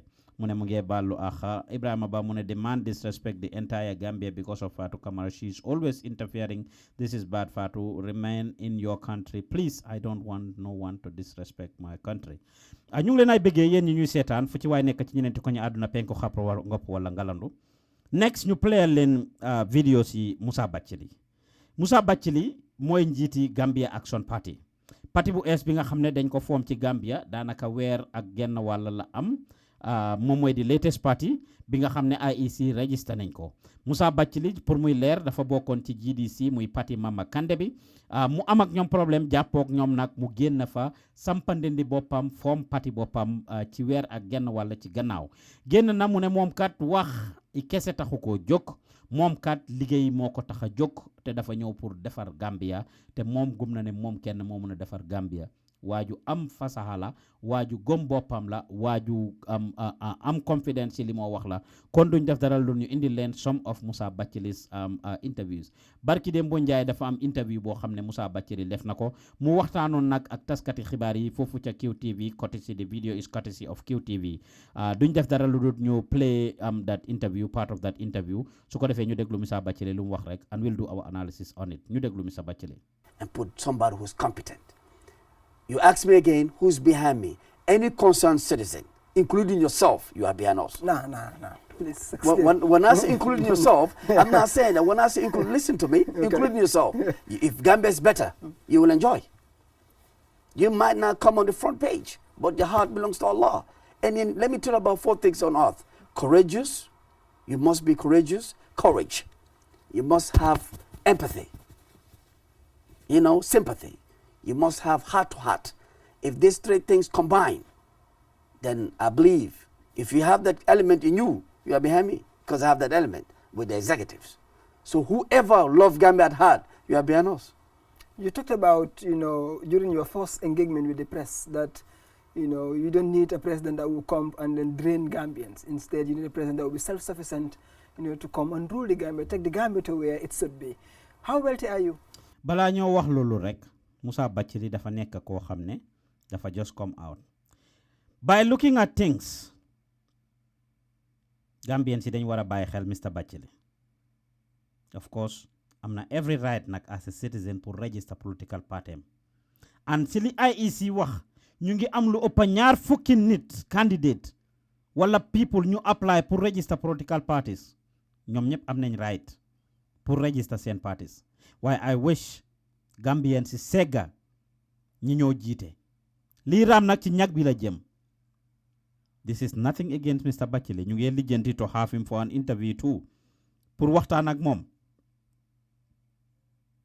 looking at it wax naa ko before he just looked like somebody koo xam ne am na ñu laa jàppale te yes is nothing wrong politics bu nekk politician bu nekk wala njiit bu nekk da nga am ñi nekk sa gannaaw ñi laa waxal ñi laa jox xibaar ñi laa jox information ñi laa feed because expectuñ nga xam everything around the world from economy to tourism to agriculture to health to education to sports to young people to women affairs etc you name it waaye Mr Batchilly ñoragut ci liñ koo jàngal understandut issues yi moo wax about ngeen dégg ko mu ne dafa am 3 mbir yoo war a am mu mujjee ñëw ñeneenti mbir yoo war a xam pour sa life dox mu mujjee ñëw wax ñetta déglu do the right thing I will definitely resign from the party. Front page, but the heart belongs to Allah. And then let me tell you about 4 things on earth. 4 courageous. Courageous. You must be courageous. You must be courageous. Courage. You must have empathy. Empathy. Sympathy. Sympathy. You must have heart to heart. Heart to if heart. these 3 things combine. Learn my heart to heart. Like he just knows some words in English. I'm not American accent. They can America for 70 something years. Naka 20 something years. I'm not American accent. Why understand what angale bu mo wax ci bopam. Mu ne ñeneenti mbir di contradict bopam. Nañ bàyyi xel Mr Batchilly ak ni mo waxee Gambia. Then I believe if you have that element in you, you are behind me because I have that element with the executives. So whoever loves Gambia at heart, you are behind us. You talked about, during your first engagement with the press that, you don't need a president that will come and then drain Gambians. Instead, you need a president that will be self-sufficient, to come and rule the Gambia, take the Gambia to where it should be. How wealthy are you? Wealthy, no one is wealthy, man. ñi seetaan Facebook su ngeen bëggee gis li mun ngeen a dugg ci YouTube bi and you will see it. Miskiness of Allah Azza wa Jal. But Allah is the one who bestows His mercy, His bounties to each other. And like I tell you in the history, the last name Batchilly in Gambia, my father, my uncles, my siblings, my brothers, we are rich.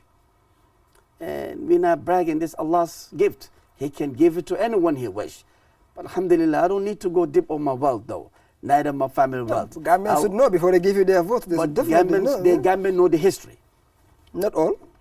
Well, if they don't know, they know the family. We have properties here. And we even sold one of our property when Quantum Net was there. The beginning in 2002, my father sold a portion to the owner of this Q City, Mama Jah. He can be a reference. And it's a tycoon business, which I'm proud of him. So in short, you're self-sufficient and you're okay, you don't want Gambians money? Alhamdulillah Rabbil Alameen, I'm over self-sufficient. A businessman is a businessman. I'm content what I have. That doesn't mean that I can sometimes richness, wealthy is up and down. You understand? What do you mean? The richest people sometimes they owe.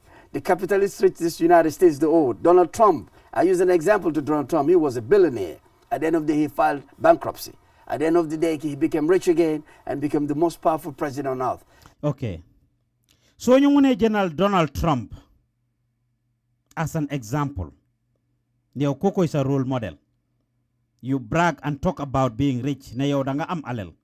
Yow soxlawulo xaalisi Gambians ñu laaj la ko. Ñaata alel nga am mënuloo ko wax. It starts there. Wax nañ ko fi ne Yaya Jammeh bi moo jël réew mi ñenn ñi ci liñ wax accountam bi dafa overdraw woon.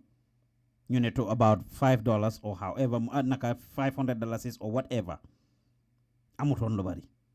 President Adama Barrow declaring his assets amutoon lu bari. But right now he's of course a millionaire. Musa Batchilly claiming to wanting to rule Gambia. Mu ne ñoom dañ am alel. Batchilly family bi moom maamam yi papaam yi magam yu góor ak rakkam yu góor yi mbokkam yi ñoom dañ am alel. benn jaay nañ seen place sax ki nga xam ne mooy Mohamed Dia moom mu moom QTV ak QCity ak lifin yëpp waaye mu mujjee ñëw ci càppaandaw gi ne moom kat ak ñoom mu ne business boo gis businessman ndax soxlawuloo xaalis si Gambien si mu ne la business daf dee éeg di wàcca yenn yi dégg ngeen nim ne am balaa moo tontu question boobu ne business yenn yi dafa éeg di wàcca so mun ta wax nit ñi ne mu ngi jéem a create room ne su toogee kat loolu terewut pour mu am soxla ci alali réew mi sometimes we need to watch out for people like this. You can take Donald Trump as an example. Listen to it. I'm proud of him. So in short, you're self-sufficient and you're okay, you don't want Gambians money? Alhamdulillah Rabbil Alameen, I'm over self-sufficient. I'm over self-sufficient. A businessman is a businessman. Dama am alel dama yakaruma. I'm content what I have. That doesn't mean that I can sometimes wealth is up and down. You understand? What do you mean? The richest people sometimes they owe. The capitalist richest United States they owe. Donald Trump, I use an example to Donald Trump. He was a billionaire. At the end of the day, he filed bankruptcy. At the end of the day, he became rich again and became the most powerful president on earth. We are rich. I'm comfortable. But sometimes up and down to show that. But I'm still self-confident and self-content what I have. Are you ready to rule Gambia? I'm ready to contribute the best quarter that anybody can imagine that I can produce, and I will, with the help of the people who are concerned, responsible, and divisible. Who are concerned, responsible, and divisible. Like what you see, people gave this guy good terms, terminologies use, understand what Kosach. People who are concerned, responsible, and divisible. Angale dafa sew yàlla mayagut ñu nag président boo xam ne dégg na ko président boo xam ne jàng na Nasa Dauda, mashallah, he was educated. When he spoke, he spoke. When Sadauda speaks, he speaks. Te limo wax fasana, te teguna, te he was familiar with the issues. Between Yaya Jammeh, Adama Barrow, ak ñi nga xamne dañoo wax ci political arena bi legi, ñom Mama Kandeh ak am Batchilly mi, definitely they need to do a lot more research and be able to speak better. So fekkee ne xamuloo wala dégguloo waxal ci làkka bi nga dégga, because this can be embarrassing. yu mel nii moo tax the Senegalese guy ki ñu doon tooñ léegi mu tooñ ñu, moo tax mu tooñ ñu. If we have presidents who can barely express themselves, wala presidents who don't understand issues, what are we talking about here? Nañ dégluwaat the second part of his interview where he is talking about some other things. Yep, ci ñàkk understand issues yi. Let's listen to him again. And being a philanthropist, which I inherited from my dad, said the only way to involve him helping the rest of Gambia, we cannot give everyone, but we must build an institution that everybody can benefit out of it, which is what? Politics. There's two types of politics. You have the negative politics, you have the positive politics. Let me start with the negative politics. Negative politics are the ones that will use their country name or their political name to enrich themselves. But the positive one will give away whatever they got with the concerned citizen. And I believe we are like that. Have you seen negative politics in this country here? Well, if you look at the system, brother, there is something right. Something definitely right. We took our independence 1965. According to the narration. Li moo nettale affaire politics si boppam ne politics dafa am negative politics and positive politics. Kii luñ ko jàngal la. This is something that he's been fed with and he doesn't seem to understand the issue. Su waxoon ne dafa am negative politicians, like the word should have been politicians, negative politicians and positive politicians. One can understand. But there's negative politics and and positive politics. And the negative politics is the one who put everything for themselves. Mooy koo xam ne dafa jël lépp lu am pour boppam. The positive politician, as he should have said, should be the person koo xam ne dafa ñëw pour liggéey pour askan bi. Léegi ñu déglu si history gi moo dugga mu ne depuis 1965 bu Gambia moomee boppam 53 years ago ñu déglu fu moo dugga. Our GDP was comparing to 5 powerful countries: South Korea, Malaysia, Singapore, Japan, some even say China. GDP was equal to them. Now, 53 years after independence, those are the superpower. Comparing to the land size of ours, we are the smallest. So why? And we have the best resources that no human being can, we now say we're the only one, but we have the best resource, which is the river. Now, lim wax fofu yep lu am la. Su fekkee ne lu am la kon, because how much loolu, that part of history, I don't know. Ne biñ amee independence, 53 years ago, dëkk yi mu wax noonu, ñoom Singapore, ñoom Malaysia ak ñooñu, ne ñun ak ñoom ñoo amoon GDP, maanaam koom-koomi réew mi, li ñoo am ci at bi, ñun ak ñoom ñoo ko emale woon.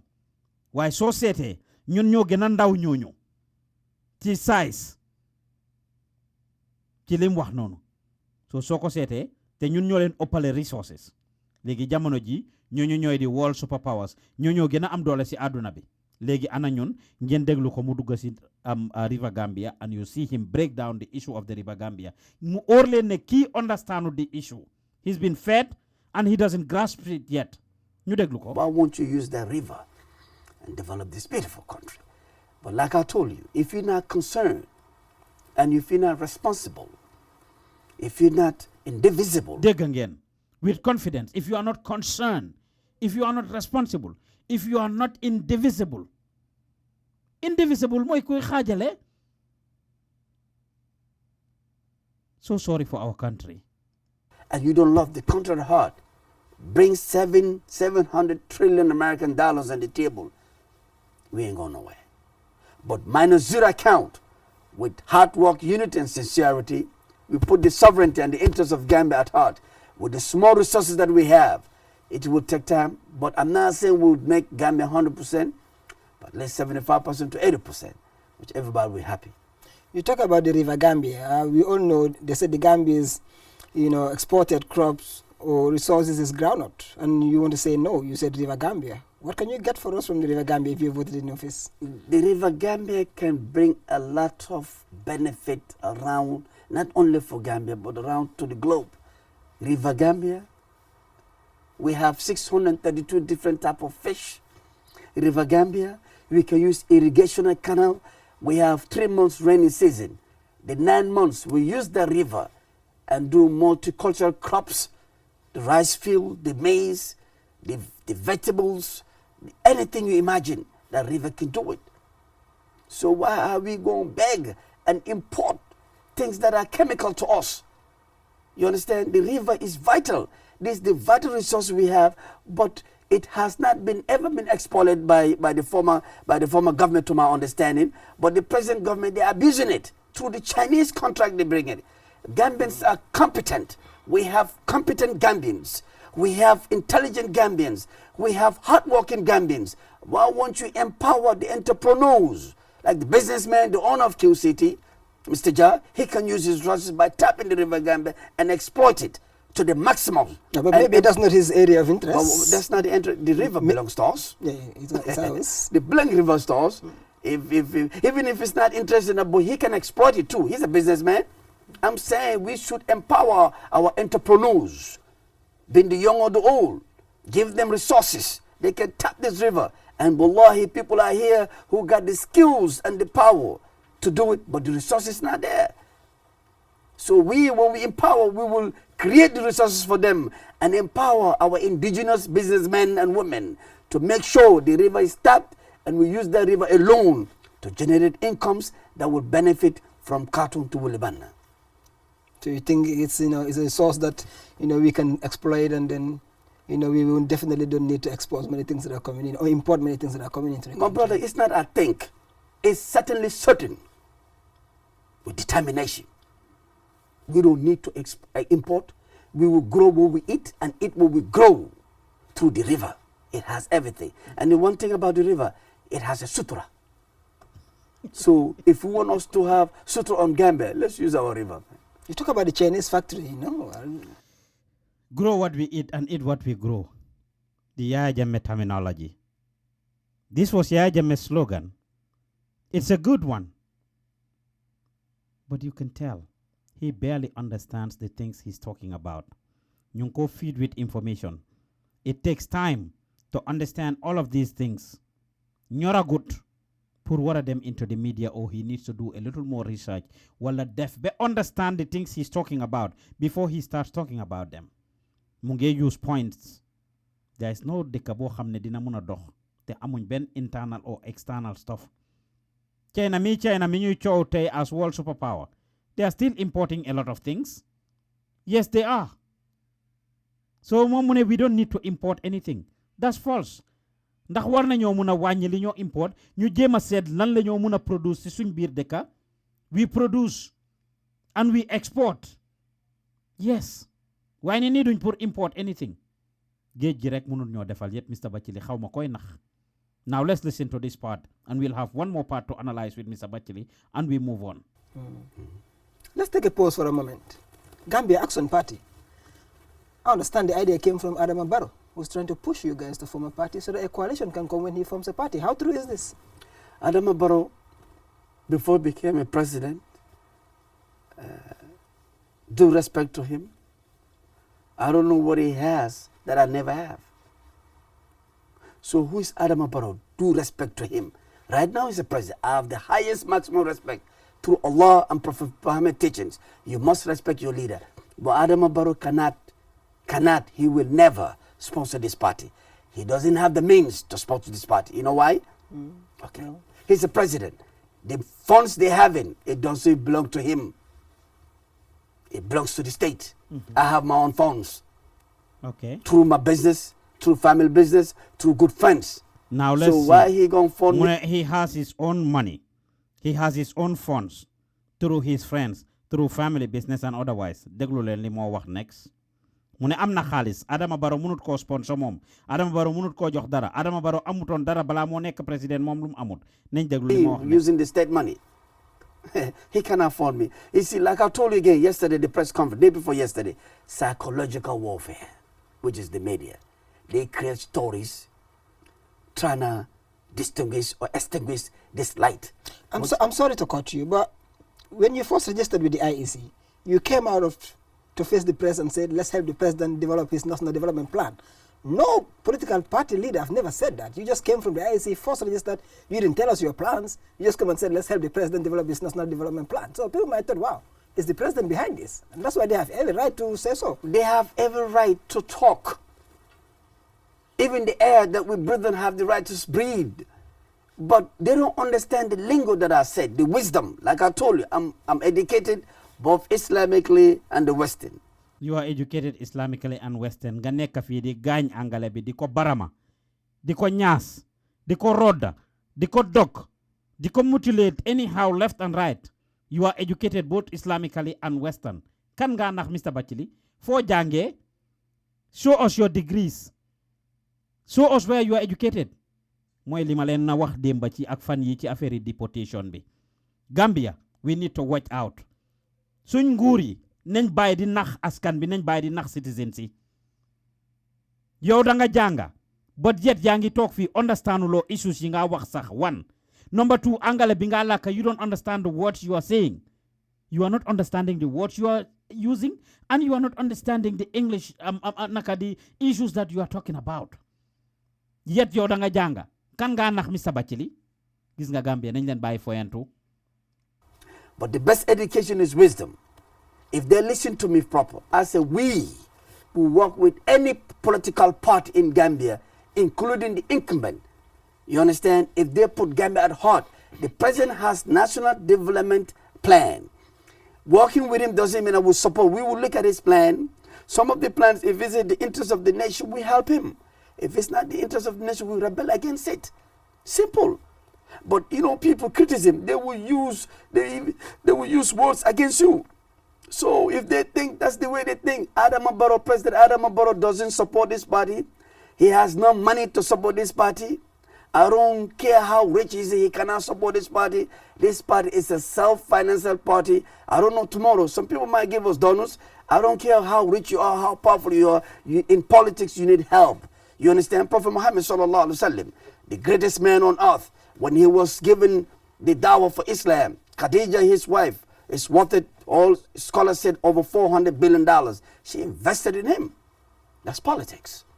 You understand? So people are saying that Barrow formed this party. They're just fooling themselves, man. I don't know him. I don't want to know him. The only thing I want to know him when it's about the agenda of the nation. I will meet him. If he give me a call, or I will send a courtesy call to him. That's, sir, if people are affected through your administration, you're not being affected because you're enjoying the AC and the food. We will suffer. We don't want nobody, no Gambian to suffer. Finally, then the last part where we will close the chapter with this guy is when he said, next week abale Gambia for 3 months, 90 days. He will change Gambia. Deglu len fofu.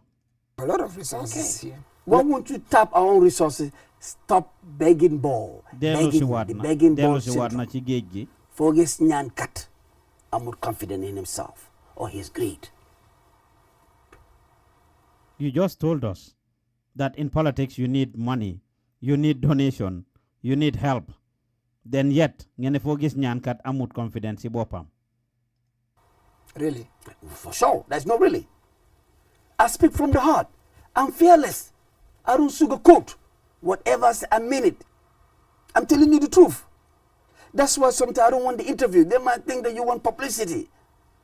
Seriously, I just want to do my action. I'm ready to fly out, talk to my financial supporters, some are family members, some are good friends. Let's join hands to make sure this country go. If they can borrow me Gambia, if they can borrow me, if Barrow can step out and borrow me Gambia for like 90 days.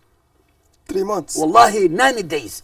I will do a proper, effective impact. The whole entire dunya will talk about it. Come on, Mr. Batchilly, 3 months is too small. You know, it's very limited to change a country talking about almost 2 million people. I'm not saying 90 days. 90 days, I will put proper institution management, proper management. It start working. 90 days. 90 days. My brother. So Barrow is watching right now. If whoever is watching right now, my brother, whoever is watching right now, if he can borrow me Gambian land, I'll bring a battalion of proper technocrats. We screen you from Argentina to Zimbabwe. We bring the visions we have. Tap our resources, my brother. You understand what I'm saying? Tap our resources properly. Bring techno-democrated, build the institution. Mafang na mune Gambians are educated, Gambians are talented, Gambians have the capacity, and all the things he said about Gambia. Legi suñ ko abale Gambia for 3 months. Dina indi a battalion of technocrats from Argentina to Zimbabwe. This is him talking, not me saying. Lim wax ci Gambians yeb ne loolu lañ am. Dañ wara use suñ géej gi. Dañ wara use internal people. Yet suñ la abale réew mi for 3 months. Fi nga ko yaakaaree mooy dem Zimbabwe ak Argentina indil ñu a battalion of technocrats. Moo ko wax de du man dégluwaat leen ko. I'm not confident in himself or his greed. Really? For sure. There's no really. I speak from the heart. I'm fearless. I don't sugarcoat. Whatever I mean it. I'm telling you the truth. That's why sometimes I don't want the interview. They might think that you want publicity. Seriously, I just want to do my action. I'm ready to fly out, talk to my financial supporters, some of my family members, some are good. Degal, mune kui beg amulo confidence, but mom he's ready to fly out to talk to his financial supporters. Nyuko dimbele. Friends, let's join hands to make sure this country go. If they can borrow me Gambia, if they can borrow me, if Barrow can step out and borrow me Gambia for like 90 days. 3 months. Wallahi, 90 days. I will do a proper, effective impact. The whole entire dunya will talk about it. Come on, Mr. Batchilly, 3 months is too small. You know, it's very limited to change a country talking about almost 2 million people. I'm not saying 90 days. 90 days, I will put proper institution management, proper management. It start working. 90 days. 90 days. Proper management. My brother. Adam Barrow been there for 3 years. No proper management. Barrow is watching right now. If whoever is watching right now, my brother, whoever is watching right now, if he can borrow me Gambian land, I'll bring a battalion of proper technocrats. We screen you from Argentina to Zimbabwe. Wow. And this is the guy who said Gambians should be empowered, Gambians should be living. Yet he's ready to go out and get in external support. He's ready to go out. Pare na pour génn dem ci biti. Right now ñu ngi dégg li ñoo lam-lamé. Wax ji ñoo wax ci European Union, wax ji ñoo wax ci America ak yeneen dëkk yépp. Ndi ma leen yàgga wax ku la abal ay bot wax la fi nga xoolee pour wax ñu ne yow pare nga pour fly out parewulooy toog ci biir réew mi pour amee support ci biir réew mi da nga pare pour génn si biti pour dem lijjanti ji alal si biti ku am internal interest am si biir Gambia ñu jox la alal dépasse sa parti bi nga ñëw nag ñu pare rule Gambia control Gambia some of the things yi ñoo wax Gambia nañ leen ibbi suñ bot yi let's watch out for people like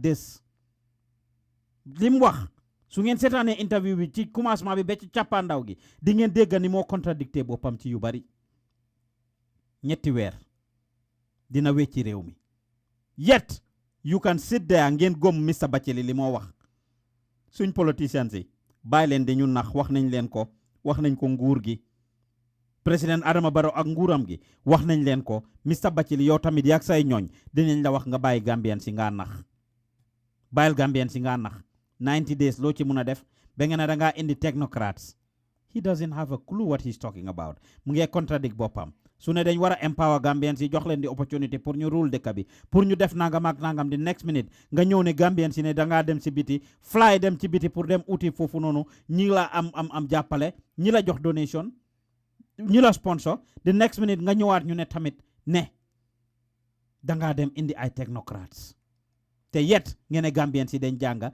Gambians yi dañ xam Gambians yi dañ mun like seriously we need to watch out for what is happening suñ dëkk bi du pour caaxaan du foo xam ne any tom di kan xari mun naa jóg rek ne dama bugg a def nangam ñu jox ko di opportunity pour mu def ko people should be scrutinized people should be watched people should be looked at ci li nga xam ne ñu ngi koo def this is not a joke kon loolu mooy li nga xam ne moom la ñoo wax seen na si ñuy binda Facebook Zaipa Camara mu ne he might smoke an expired weed yéen a ngi seetaan di déglu lu tax Gambia du dem show jógee fii ci Gambian Talents TV ñu jël another break suñ dellu see ñu waxtaan ci deportation bi indil leen kii di Prince Baboucarr Aminata Sankano ak ñeneen ñi don't go anywhere lu tax Gambia du dem show la if you are watching us on YouTube go ahead and you subscribe to the Facebook la musulooy seetaan on YouTube subscribe to our channel du leen wàññi waaye dinañu yokka if you are watching us on Facebook as well you can go ahead and click the YouTube link that way di nga mun a gis li ñoo seetaane YouTube link biñ pain foofu that way you will be able to see what we are talking about ak li ñoo def bool Dumbia mu ne 90 days this man is joking with Gambian people waaw unless ngeen nangu mu joke with you that way you can say that kon ñu jël this break and ñu dellu si waat lu tax Gambia du dem so jógee fii ci Gambian Talents Promotion don't go anywhere we'll be right back. Gambian Talents Radio lu tax Gambia du dem show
ñu naan tekk bi du dem balaa maa dee ñu naan tekk bi du dem waaye naka la mooy demee fekk enente wuñ jàmm ku nekk bëgg a wana sa morom mel ni jën xam naa su desoon si yéen ni kon du nokki oxygène Pa Ousmane yokkal ma mic bi ndax ma mun a toog du dem lu tax Gambia du dem ni lañu Sister Eva Sarr ñu dem Pa Ousmane Pa Ousmane lu tax Gambia du dem show every Sunday la on Gambia Talents Radio hosted by Pa Ousmane Diouf and Eva Sarr 6 p.m. la GMT just in case you ain't know ñu dem lu tax Gambia do them show every Sunday la on Gambia Talents Radio hosted by Pa Ousmane Diouf and Eva Sarr 6 p.m. la GMT just in case you ain't know ñu dem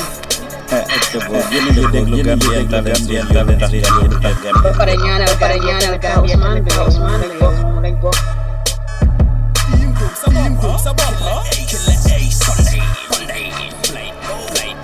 Yes. Good morning, good evening, good afternoon, wherever you are watching or listening to us from. This is your favorite show coming from the Gambian Talents TV. Pa Ousmane Diouf nekkal leen ci gannaaw microphone bi di leen bëggee saa su nekk show bi nga xam ne fii la ñuy waxtaanee li may def man Pa Ousmane ba tax suñ dëkk du dem kanam yow mii di déglu di seetaan li ngay def ba tax suñ dëkk du dem kanam suñu nguur suñu njiit li ñuy def ba tax suñ dëkk du dem kanam right now ñu dugga ci yëfi deportation bi semaine bi ñu passé gis nañ li nga xam ne mooy woon démonstration bu xewoon foofu ca Gambia ki nga xam ne mooy Omar Saibo Camara ak tiimam bi génnoon nañ nag ñaaxtu artu ñu gis ay yaay génn ay mag génn ay papa gannaaw bi nga xamee ne nag waxtaanoon nañ ci loolu fan yi yëpp démb ci meññanta si boppam ñu waxtaanaat si waxtaan ak yéen playal leen audios yu bari videos yu bari ci li nga xam ne moo nekk di go on kon ñu bëggee leen ngeen balal ma rek Baboucarr Sankano laay jéem a jokk noonu rek moom mi nga xam ne kat mooy Prince nga xam ne mu ngi am mu ngi liggéey ak nguuri Germany comme ni ma ko waxee nguuri Gambie génn nañ pour ñu def announcement ci yëfi deportation bi xamal askan bi ne nguur gi kat waxtaan nañ ak waa Germany decide nañ pour put a halt muy temporary halt ci affaire deportation bi pour muy leer su dee dégluwu leen ko su dee seetaan riidu leen news bi temporary lañ wax kon jarut ñuy dundee yaakaar fan yi yëpp def nañ i programme wax nañ nguur gi liñ xelaat ak liñ foog ne loolu lañ war a def ci affaire deportation bi ideas yiñ am démba indi nañ ko laaj nañ leen yéen seen boppa ngeen call wax ci programme bi balaa maa sori ma ñaanaat leen ne please don't call today we are here to give information and not to listen to some of your feedback so ëllëgee inshallah we may do another show where we will talk about it and we will open the lines to call for you to call we understand yéen a ngi am ideas yu bari rawatina yéen ñi nekk ci backway bi yu ci bari listening to you with some of the programs yiñ def in the past repetition la nekk rek ku nekk ñëw wax ni nga xalaatee li nga xam ne mooy go on foofu collect nañ a lot of sample ideas am nañ a basic understanding of how you guys are living issues yi ngeen a dunda foofu affaire yi duldung bi affaire yi doubling bi ak ñi nga xam ne ñu ngi ñëw di leen jël si letters yi nga xam ne ñu ngi leen koo serve seen kër yi nga xam ne yéen a ngi faa génn di dem ñi nga xam ne dañ am pending cases there are so many things yoo xam ne déglu nañ leen yéen ngeen wax some of you ñoo xam ne am nañ experience ci yëfi gànnaay ci yëfi xeex ak yeneen yi nga xam ne yéen a ngi koo dunda yëpp yéen ñi nga xam ne tamit yéen ay defend ne dara xewut foofu wala nekku leen fa di jaay taay wala nekkewu leen fa xeex wala di sàcc wala di réeb nit wala lifin loolu yi tamit waxtaanee nañ ko so ñu bari si yéen su ngeen koolee tamit for the most part these are the same issues that you tell us that you try to convince us that you try to convince the government ne lii ak lii mooy di xew ne yéen nekkewu leen fa crime yéen a ngee liggéey yéen a ngee toppatoo seen njaboot and everything lu am solo la waaye leen na tamit is important to note te duma tay di leen ko fàttali you take us as heroes now xeex bi I call it a fight or whatever it is this campaign is something that needs to continue waaye in the process foog ñu wax leen dëgg yéen tamit te dëgg ji partly mooy ngeen jël responsibility comme ni ma ko waxee démb ci programme bi ñun ñu ñoo waxal mooy ñi nga xam ne dañ am pending cases ñoo xam ne close a guñ seen case ñi nga xam ne dañ apply for asylum wala refugee status genuinely te ñu def ko benn yoon in one of the European countries te ñu am a chance pour ñu jox leen kayit ñun li ñoo advocate for mooy pour nguur gi make sure ne suñ leen waree deport tamit ku ñoo jox sa kayit nañ ko def in dignity nañ verify ñu vet la ñu waxtaan ak kisi ñu waxtaan ak yow waxtaan ak say lawyer su dee am nga lawyer ñu seet ndax yow dañ la war a issue travel document pour ñu delloo la or not li ñoo ñaax nguur gi mooy buñ tob rek joxe travel document to any and every Tom Dick and Harry bu leen nguuri Germany wala nguuri benn dëkkal laaj nañ gestu kisi seetaat ndax jar nañu jox la travel document wala jarut ko ma ne li ñoo ñaax nguur gi mooy nañ make sure suñ leen joxee travel document pour ñu delloo leen nañ la call yow mi concern yow ndey mbi la gi yëgal la ne la joxe nañ sa travel document gars yi dinañ la ut suñ la jàppee dinañ la delloo li ñoo dugal Prince nag si kanam nii Prince dinañu wax yenn place yu ngeen mun a dem biir Germany foofu foo xam ne mun ngeen a report seen boppa pour ñu faciliter pour ngeen dellu Gambia ñoom ñu jënd seen ticket jox leen xaalis ay thousands of euros however much pour nga dellul sa boppa rather than ñu jàppala because soo demee ba nekk si deportation list yes ñu ngi laa ut suñ la jàppee suñ amee sa travel document dañ laa delloo ni ko Sankare waxee one of the things he said mooy ne soo dénkee nit sa doom mu dem ba ne la mun a la tuma laa téyel sa doom kooku amuloo benn choice lu dut nga jël sa doom from the person kon su fekkee ne jaamaan dañ wax ne bëgguñ doomi Gambian seen réew the reality is Gambia government mun nañoo negotiate waaye mënuñoo stop loolu countries nag ak governments dinañ def lu nekk pour pressure pour get certain things te leneen luñ bugg a ngeen understand yi tamit mooy ne da ngeen am Gambia dafa am responsibility dafa am international conventions ak international treaties yu bari yoo xam ne dañ ko sign loolu is hard for me to explain, is a whole show of its own. mooy ne Gambia dañ bokk ci mbootaay yu bari ci àdduna bi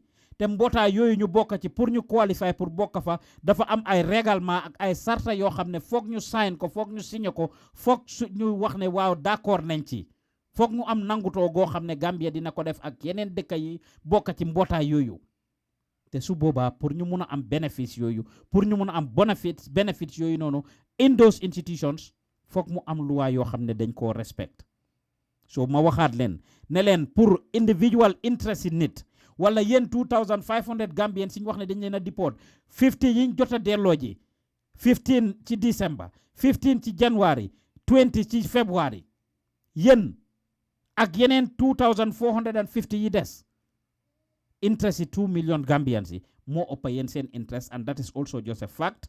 So fekkee ne Gambia government am na nuñ doxalee mun naa xañ réew mi some of those benefits that would impact the direct life of the 2 million Gambians, such as sanctions, such as embargoes, such as other aids ak yeneen. Definitely Gambia government duñ stop deportation bi. Lolo is important ngeen stop being ngeen génn out of being denial mode ne ok na ko nguur gi stop na ko nguur gi stop na ko nguur gi stop. I can tell you right now mun nañoo xeex lépp luñ mun waaye nguur gi am na yoo xam ne mun nañ koo def te ñun loolu la ñoo advocate for ñun li ñoo advocate mooy li realistic loo xam ne nguur gi mun nañ koo def and not ne dañoo not nguur gi ne leen nañ stop deportation bi.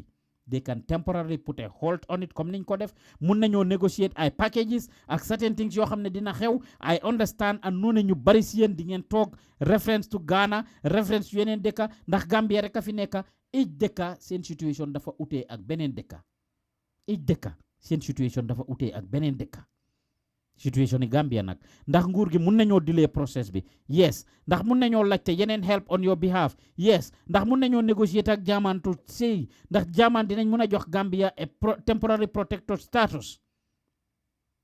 protected status dëkk yu bari dañ ko dee def America fii bi xëy ci amee seen problème bi dañ leen jox temporary protected status dëkk yu bari ci àdduna bi yeneen dëkk yi dañ leen de mën a jox temporary protected status jox leen refugee status based on a certain condition su changes amee si condition boobu those status dañ ko dee mën a revoke temporary protected status lañ ko ooyee nekkul lu permanent ci diggante bi mun nga apply for yeneen benefits nga am ko waaye kayit giñ la jox is temporary and anytime there are changes it's subjected to be taken away it's subjected to be revoked from you te lii weeda li ñoo wax buggu leen koo dégga nag xam nañ ne buggu leen koo dégga li ngeen bugg a dégga mooy ñu ne leen ne waaw nguur gi na stop deportation bi nguur gi na stop deportation bi nguur gi na stop deportation bi ñun duñ leen jox false hope nguur gi mun nañ koo block temporarily whilst ñu ngi renegotiate duñ delluwaat into the history of ñoo ko signuñ ko ñun liñ bëggoon mooy ñu déglu leen yéen citizens yi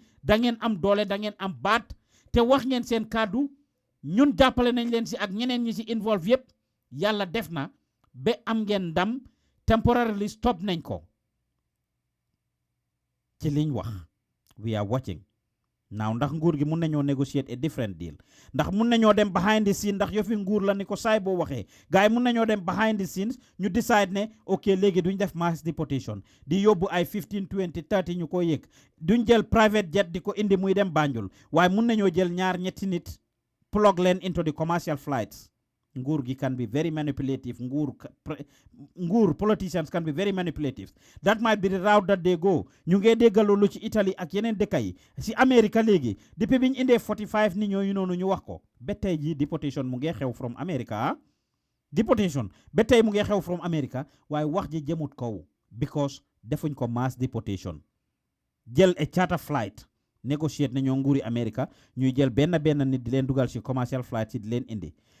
Instead of every month ñu indi 15 20 30 45 people from America or Europe nguur gi mun nañoo dem négocier te moo tax maa ngi leen koo wax pour ngeen stop being in denial yéen ndaw yi nekk Europe ngeen stop being in denial wax ji nag mais bi du ngeen ko bugg a dégga waaye I can tell you nguur la te de politicians dinañ negotiate luñ mën a negotiate to the maximum ñu ne ñoom bëgguñoo deport benn Gambian mun naa nekk waaye they will always look at the greater they may always look at the greater interest of the entire nation wala sometimes sax ñu seet ñoom politicians ci seen interest ñaar yi la ñoo seet nguur yi seet direct interest citizens bariwut noonu and this is just a fact so bu leen toog foog ne nguur gi dañoo represent seen interest to the best of their ability dinañ try dinañ leen jéem a gomloo loolu wax nañ nguur gi all the things that they did wrong in the past ñàkk génn pour wax ak askan bi was the major thing that the biggest thing that they didn't do to come out and engage the citizens about this thing. We are unapologetic about that. Du ñëw di leen wax ci loolu ne leen ok dañ ko war a lii we are unapologetic about that. dañ war a génn excuse me pour wax ak askan bi dañ ko oo askan bi. Number 2 they also liñ def dañ leen oo pour communicate ak yéen comme ni ma ko waxee xamal leen ne joxe nañ sa travel document. Number 3 li ñoo bañ ne ñoom amuñ benn xaan si lii ne yëguñ ko te bokkuñ si loolu du dëgg te loolu dañ leen continuer di leen ko fàttali ne ndekoon duñ am seen attaches yi as they are calling it at the embassy seen immigration attaches yi ñuy identify boy yi ndekoon duñ nekk di ñëw di leen welcome si airport bi ndekoon duñ nangu plane bi di land si biir Gambia ndekoon duñ nangu seen immigration officers yi di leen jox $200 ak $400 ndekoon duñ nangu ñu eb leen seen moto yi wàccee leen ci kaw tali bi ndekoon duñ nangu and all of those things we are unapologetic about them. We are not going to bow down on it. Ne ñoom ñoo jël xaalis wala jëluñ xaalis we are not going to be focused on that ndax ñoom ñoo decide pour naka lañ ko ooyee pour sign deportation wala signing deportation duñ delluwaat ci loolu waaye these are areas yoo xam ne def nañ ko and they need to change that, they need to improve on that, they need to correct that loolu they need to correct that those parts. Leneen lu gaay mun a def mooy negotiate on your behalf to make sure wax nañ Germany ak Europeans yi ñu seet naka lañ leen a mun a jàppale pour integrate leen foofu pour ngeen change seen status ñu jox leen kayit rawatina ñi nga xam ne duñ criminal.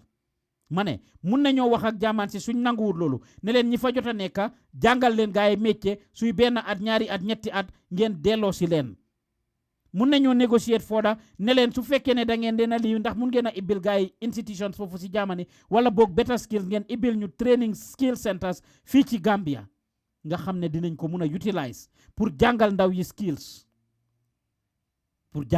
skills su ko defee suñ dellu see ñu mun fee liggéey ndax su ngeen demee su dee gaay nanguñ loolu tamit mun nañ leen a wax ne su ngeen leen a deport jox leen nangami euros 20,000 euros 10,000 euros 5,000 euros pour ñu jëfandikoo ñun jamono jii nii bugguma delluwaat back to lan la nguur gi def ak liñ defut what is faulty and what is not fault pour ngeen call di joxe blames on these things ñu ngi leen a jox solutions right now because gars yi ñu ngi ci negotiation process ñu ne mit nañoo German authorities yi put nañ a temporary halt while they continue the negotiation ñu ngi mit ak waa British government bi ëllëg incha allah ci londi bi lan la gaay mun a waxtaan ak ñooñu tamit the same thing li ñu leen a wax ci Angal ci Germany the same thing li ñu leen a wax ci Britain ak yeneen place yépp jamono ji ñun duñ fi nekk di leen wax ne ok defu leen lii ñun Gambians we are very used to pointing fingers and pointing blames and talking about the problem without coming up with solutions jamono ji képp kuy wax ci yéen seen comments yi dafa war a nekk solutions what you think they can do and not pinning blame or taking them back or taking ourselves back ñu ngi leen a ñaax ñoom nguur gi ne leen suñ demee bay deport rawatina mass deportation nañ am representative ku jógee ci Gambian embassy bi foofu ca Brussels or UK or anywhere wala America anywhere fu ñoo deport ay mass Gambians in mass ñu ñëw ñu taxaw na kooku wax ak yéen wax leen ne amal nañ leen projet bii ñu ngi leen a métti lu liñ leen a delloo there is no place like home yéen a ngee dellu si jàmm amal nañ leen plan A B ak C su ngeen demee officiel sangam dina nekk si airport bi dina leen welcome please waxtaan leen ak officiel si biir law abiding citizens déglu leen gars yi dinañ leen wax yan packages dañ leen amal nangam mu bid leen farewell ci jàmm ak salaam moom officiel boobu dalal seen xel ngeen delluwaat Gambia ma ne ndax mun nañoo négocier pour buñ leen nekk di ceene di leen put through some of those embarrassments yes again nguur gi suñ leen bañoon duñ leen nekk di jox some of these tips yuñ feel ne mun ngeen koo def pour saafaraar problème bi su ngeen ko dégloo wasalaam su ngeen ko déglu wut wasalaam we know you listen to us on some of the issues and moo tax ñu ko waxtaanee kon nguur gi ñu ngi leen a ñaax loolu su ngeen déggee ba àgg Gambia ñi nga xam ne ñoom lañ leen am ñi autorité si nekk Europe wala America wax ne di ngeen leen fa fekka ngeen fekka fee high ranking government official whether minister laa nekka whether director laa nekka whether permanent secretary anybody from the government a high ranking official ñëw waxtaan ak yéen dalal leen welcome leen back home wax leen projects yi leen amal in place toggal leen togga yu baax ngeen lekka instead of ñu bàyyi leen ngeen dugg ci biir dëkk bi ñu yóbbu leen at a place foo xam ne di ngeen fa nekk for a week or so ñu analyse leen evaluate leen screen leen cancel leen seet ñi ci am psychological problem and need psychological help ñu yóbbu leen at a place where they can get psychological help ñi nga xam ne dañ am problème yi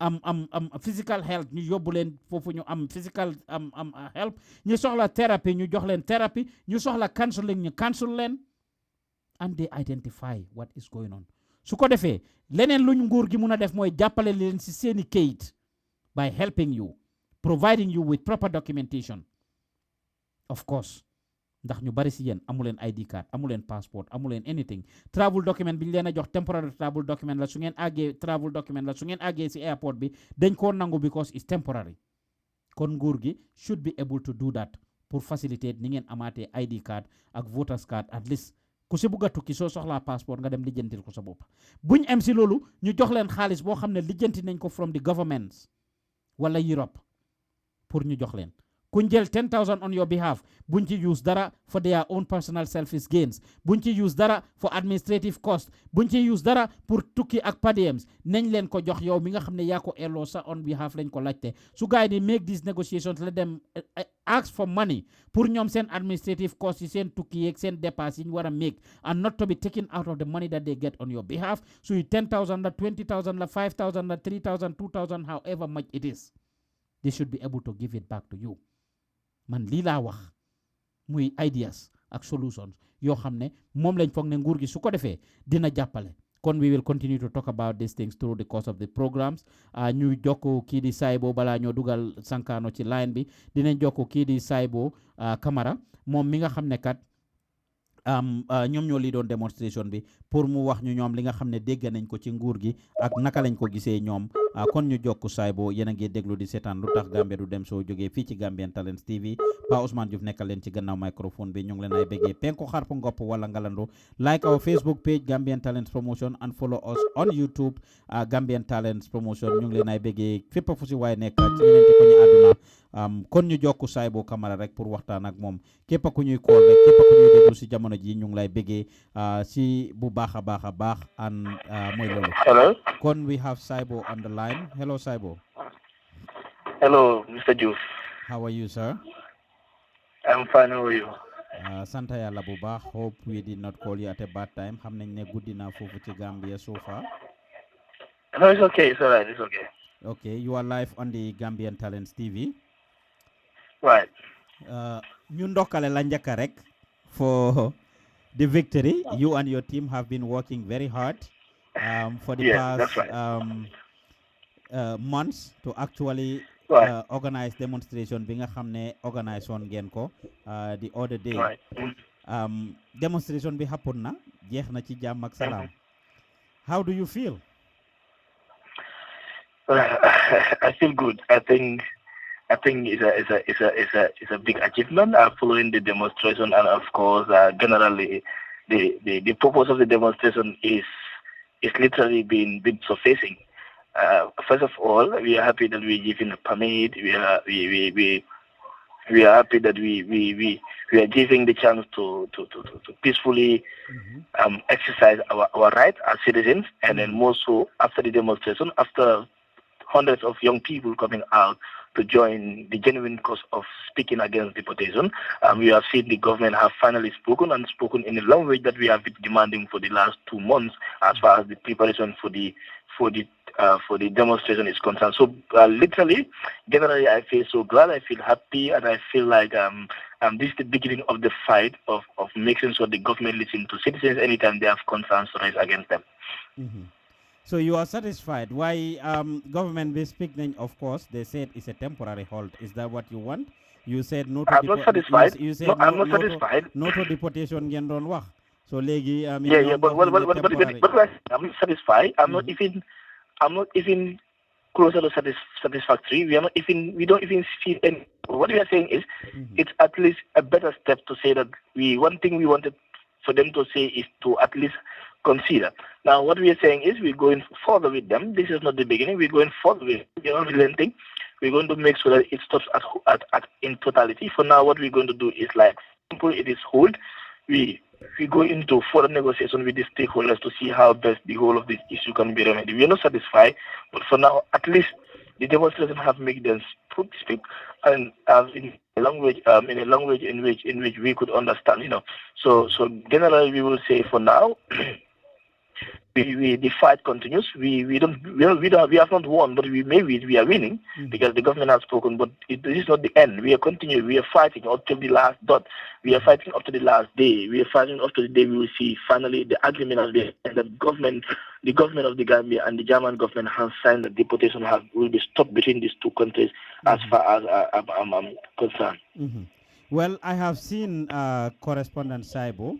Another news that I could not verify because of the source. Kimagis mu post ko, contact nako, engage nako about the authenticity of the news, but unfortunately munut ma jox facts. And the news, of course, is that the German government definitely did not agree. Kinyo wax Ibrahim Drame in Germany, moko poston. The news actually stated that the German government did not agree to do this. They are going to continue to actually go ahead with the deportation. What do you say to that suggestion?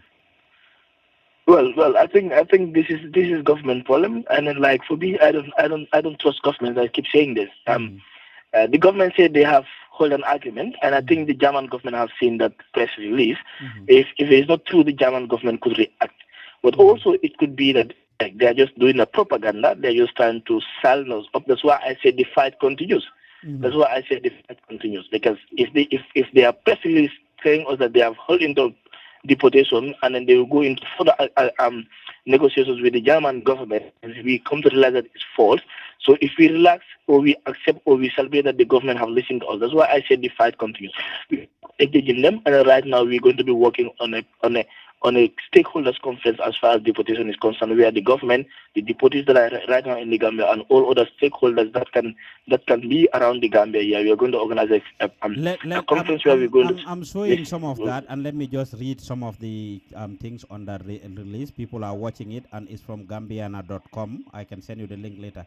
It said an official of the German Ministry of Interior, Dr. Christian Klaus, has said that all Gambians seeking asylum in Germany will face deportation, as the Gambia is now considered a safe country. Dr. Klaus, head of Immigration, Refugees and Red Mission at the German Ministry of Interior, made a working visit to Banjul on Wednesday and had a closed-door meeting with the Vice President Ousainou Darboe at his office.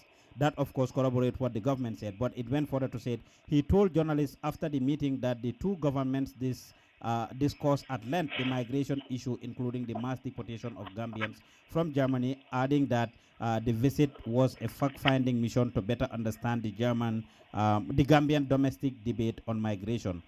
Dr. Klaus said that the Gambia was no longer a dictatorship, and any asylum by a Gambian on the grounds of political persecution will not be successful. He said the rejection rate for Gambian asylum seekers in Germany was 95%. Due to the positive developments in the Gambia, he added that failed Gambian asylum seekers will have to accept either voluntary repatriation or face forceful deportation. He said, contrary to many rumors that two governments have not signed any deportation deal, there have been lots of rumors about migration and deportation in Germany which are untrue. We have not signed any deal with the Gambian government to deport its nationals. It's an issue of international cooperation which we have with many other countries. He pointed out that migration to Germany was allowed but should be done using the legal route. He said there was about 16,000 Gambians living and working legally in Germany. He said Gambians who want to travel to Germany should visit the website. He gave the website and other stuff. What is your reaction to that? It's very contrary to what the government said, though. Yes. But when was this written? When was this published? That's my question. When was that published? Okay. What you are reading, when was it published? I will tell you right now. I'm looking at it. March 9, 2019. Today is March 10th. It was published yesterday. So meaning what the Gambia government is saying and what the German government are saying is contradictory. If it is true, and I'm sending you that link right now, by the way, hopefully it can be helpful. Yeah. And it's cause for concern. Send me the link. I already did on your WhatsApp. Yeah, all right, thank you. For now, I wanted to believe it because we had a very good meeting with the IGP, and then the IGP promised to be engaging the government, and in this press release is nearly convincing us that the government is starting to take action towards deportation. But if that is the case, just send me the link, and we will see how best we go forward. That's why we are in the government, and we told them plain and clear that this is just the beginning of the fight. So this is always contradicting that the Gambia government keeps misleading and then misinforming us. If that message you are reading to me is true, meaning what the Gambia government is saying of agreeing with the German government to hold on deportation is either a false or it's not a certain. I think this is going to be my take. For now, I have to go into further investigation before I can say anything. But I know we're not going to stop here. The protest is just one thing. The protest is just the beginning of the fight, and we will keep fighting, and we will keep making sure that the deportation and the Gambia takes a step on the deportation. I fell for you the other day. When you had the demonstration, everybody that was there were kind of a lot of people just wanted to take the law into their hands. How did you feel at that moment when you worked so hard to organize a peaceful demonstration? In my interview with you, I asked you how prepared you and your guys were about this demonstration and how can you guarantee security. And you said you guys were prepared. Now getting there and seeing people forcing to get in or go out on the streets, you sounded very frustrated. What was coming to your mind? Yeah, well, I know very well that it's going to be difficult. I was expecting that as far as deportation is concerned, and then people are really angry. People are really so pissed off about the whole stuff, especially the deportees that came back. We are so happy that they were so angry that I know that some of those things, I slept with that concept that some of those things are going to happen, but also I had mechanisms of stopping them. Because what happened is I am a responsible activist, and then nobody can make me go against the laws, no matter how angry we are. So it was a frustrating moment for me, actually, but I was able to control the situation, alhamdulillah. It was difficult, but at the end of the day, we went by the law and then exactly did what was expected of us as responsible citizens of this country. And then, so at the end of the day, it was okay, I am able to contain them. I'm able to make them at least listen to me and then convert them within the confinement of the permit. And then that was a great thing for me. Though it was really frustrating at the point. I was like, oh my God, this cannot happen. This is not going to happen, and this should not happen. But thank God, with the help of my team, we are able to contain them, and we are able to go ahead with what was signed and what was agreed on as far as the permit was concerned. So if you were to go out again, are you going to allow to be confined to the same route, the same Westfield for never house monument never you're talking? Never. I already told that to the IGP the last time, but this is the first time. That's why we literally agreed on confining ourselves within the monument. But the next time we are going out, no amount of limitation will stop us. No amount of confinement will stop us. In fact, we are not going to Westfield. We are going to the office of the president. We are going to the State House Street. We're going to occupy the State House Gate, and nothing can stop us from occupying the State House. They are seeing the risk of these people, and then they are seeing how best I try to contain them. They are seeing how best I try to pull them down. So they must be cognizant to that fact, and then this time around they must be conscious. They must be conscious of what they do, and they must be. I think they will learn from that. They will learn from that the next time they cannot confine us, they cannot stop us, so they must start doing what is right. Mm-hmm. Well, thank you very much, Mr. Saibo. So, what are you going to do with the information I provided for you?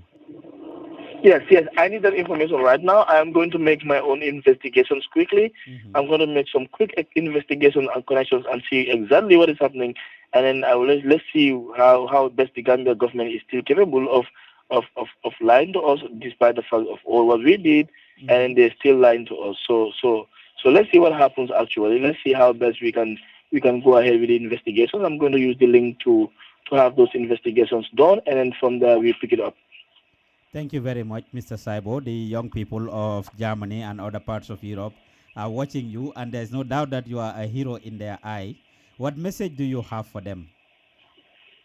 Well, I'll keep telling them to calm down. I'll keep telling them just to be focused, and then they will continue on their business as far as they are not detained at the detainment camp. Let them continue on their business. That I will be here, my team will be here. We'll keep fighting for what is right. We'll keep fighting for what is justice. We keep fighting for the welfare of every Gambian, no matter where you are in this world. Sometimes they feel so much angry, and then they want to insult the government. They want to say words. Let them just calm down. Let them just calm down. I don't know most of them. In fact, I don't know any of them directly from the Gambia. I just rise up as a result of feeling that I put myself into their shoe and feel what they feel, and then it is touching. So this is why I rise up against all kind of maltreatment against them. So let them calm down. Let them wait. Any information that they have that is necessary for me in order to investigate and then make sure that I hold the government to account as far as this issue is concerned. Please let them out. Always reach me out on my phone, on my WhatsApp, so that we work together as a team. Any of them, any information that they have that they can send to me as far as this issue is concerned, I will highly need that information, like you did right now. This is a development for me because I've been busy, so I could not go online to search for what is going on exactly. But this is a development for me, so I will owe them all. They are there. Some of them will read them. Some of them they will directly go to them. So any information that they could gather as far as deportation is concerned, let them help me with it. Thank you very much, Mr. Omar Saibo Camara. It's a pleasure having you on the Gambian Talents TV.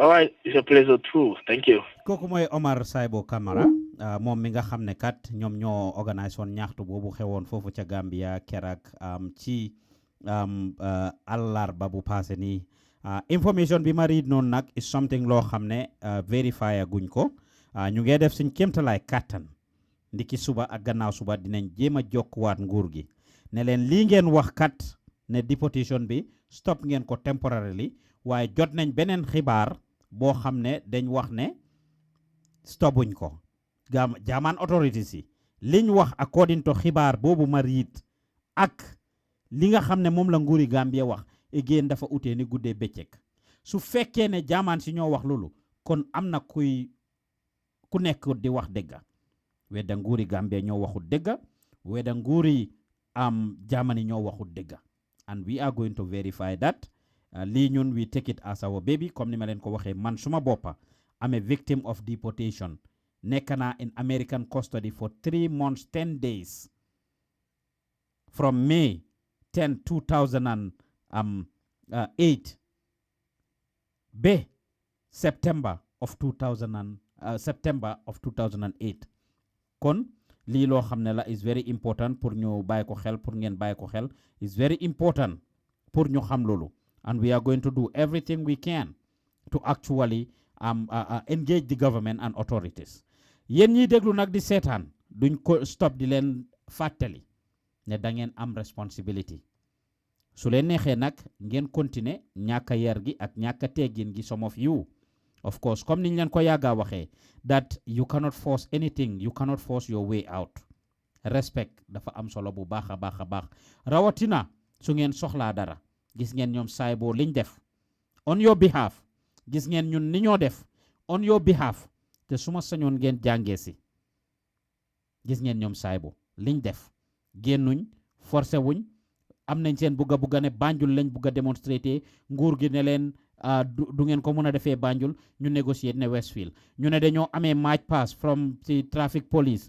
all the way to Westfield nguur gi ne leen du mun a am because of security gars yi accept ko si youth monument bi rek lañ leen a mun a jox nguur gi wax nañ leen ne ngeen jël xaar leen si demonstration bi hold on while ñu ngeen négocier gars yi ne duñ xaar they went ahead ne dañoo def seen demonstration nguur gi xam ne loolu du baax si ñoom politically pour ñu deny leen demonstration gars yi dinañ génn on the streets et nguur gi dinañ jéem a def dara su ko defee loolu would not have been good political capital for the government as a result nguur gi d'accord if you can kill with sugar why use poison yàgga ngeen ñoo saaga min nañ ko comme ni ma ko waxee time biñ waxee anything loo xam ne yéen du lu ngeen bugg a dégga noto deportation ngeen saaga ñu xas ñu but I can tell you loolu yóbbuwut leen fen xaste gi saage bi yóbbu am threaten gi yóbbuwut leen fen ni ñoo joxee government recommendation nag yéen it noonu lañ leen a joxee government recommendation pour li ngeen mun a def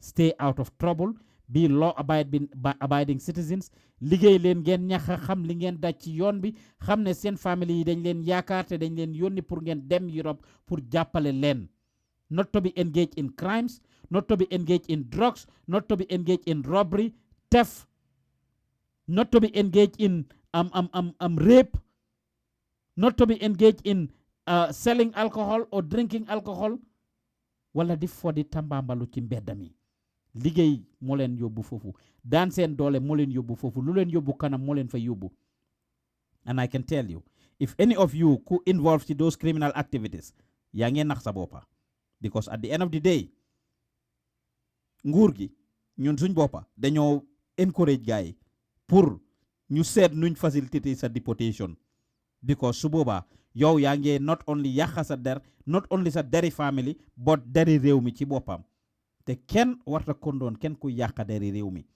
ku ci involve ci any of these crimes stop it ñu ngee jot i reports suñ waxee ngeen ñu ne kenn nekkut di def loolu yéen ñëpp yéen a ngi baax yéen nekku leen di def dara lu extraordinary yéen nekku leen di def dara you are law abiding citizens yéen a ngi jàppa ci réew mi yéen a ngi toppatoo seen soxla yéen a ngee def lii yéen a ngee def lele but on the contrary in some cases ñu ngee dégg ay reports of Gambians yoo xam ne ñu ngee def naka sudut noonu and it is not okay waxuñ ne yéen ñëpp la nag niñ ko waxee képp ku nekk si yéen di def lu right you need to keep it up képp kuy def lu right si yéen you need to keep it up waaye ñi nga xam ne dañ nekk foofu noonu tamit di yàqadari réew mi di def yenn yi naka sudut noonu yéen tamit da ngeen need pour watch it out da ngeen need pour stop loolu noonu again we got a report earlier today ndax démb la woon about some people involved in some activities yoo xam ne naka sudut noonu la in some activities yoo xam ne nekkul di defar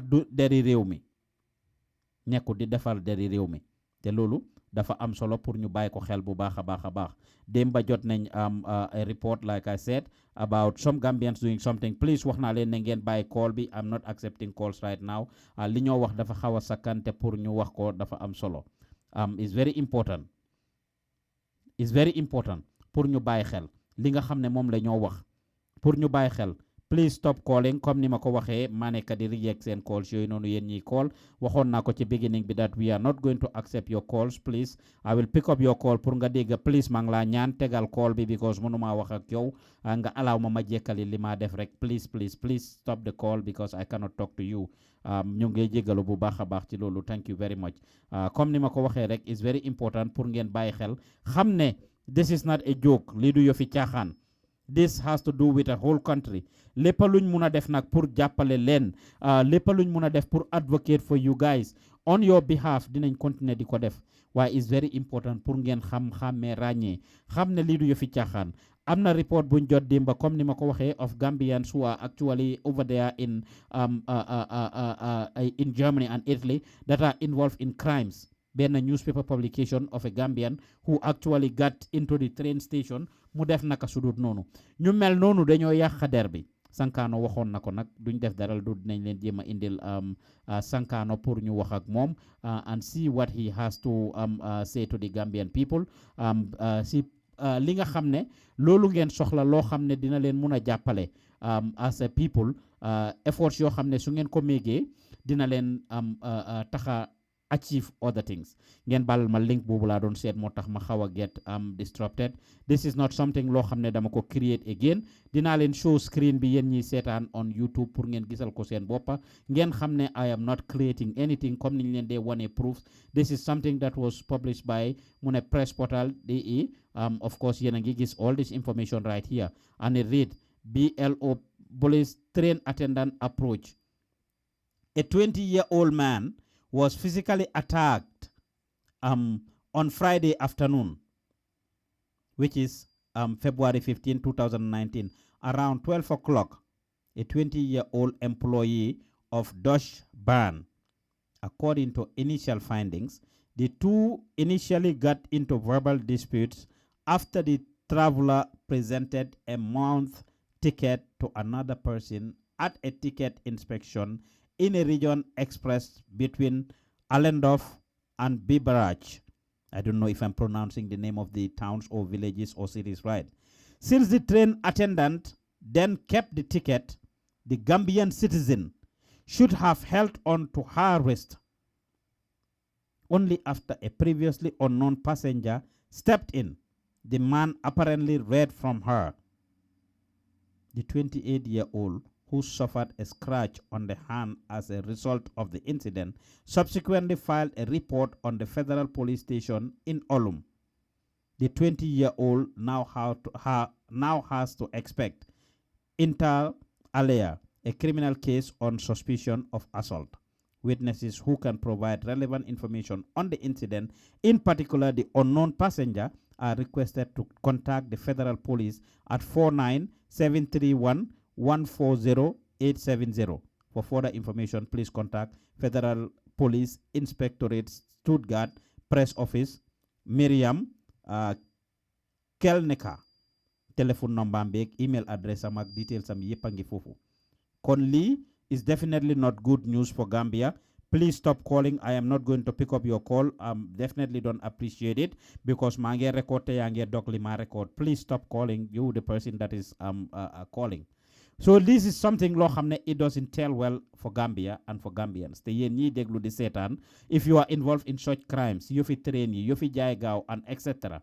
You should be able to actually stop it because du lo xamne dafa yobbu Gambia kanam te du la yobbu kanam yow sa bopa. Comme niñ len ko waxe nak ñun dañ fi nek pour report balance reporting, not to say li len favor yen wala li favor nguur gi. Most of li ñoo wax mun na am mu favor len yen as a group, yen ñi nga xamne yen lañ wara deport, yen ñi nga xamne yen ay victims of this. Why pour fatali len rek, we are not here for any of you guys, neither you nor the government. We are here just to be able to report what we are seeing and what we know. Kon ñu ngi leen a ñaax pour ngeen jàppale ñu yéen ñi ñuy déglu di ñu seetaan, yéen ñi ñuy seetaan on Facebook jàppale leen ñu, yéen ñi ñuy seetaan on YouTube jàppale leen ñu, ndax jàppale ñu mooy jàppale seen boppa, dina tax ba plateforme bi gën a dem kanam.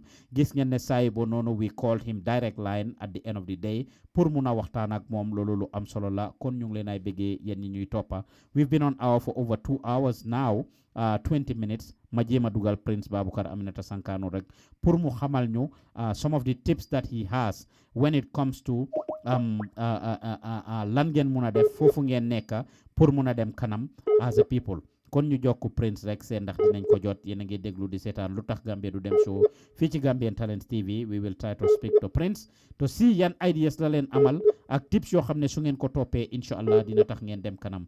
Ñu ngi leen ay bëggee fépp fu ñu waaye di seetaanee penku xarpu ngopp wala ngalanu, di leen ñaax pour ngeen jàppale ñu, ndax jàppale ñu mooy jàppale seen boppa, dina tax pour institution bi gën a dem kanam. Fu ci waay nekk rek Prince la ñoo contact noonu.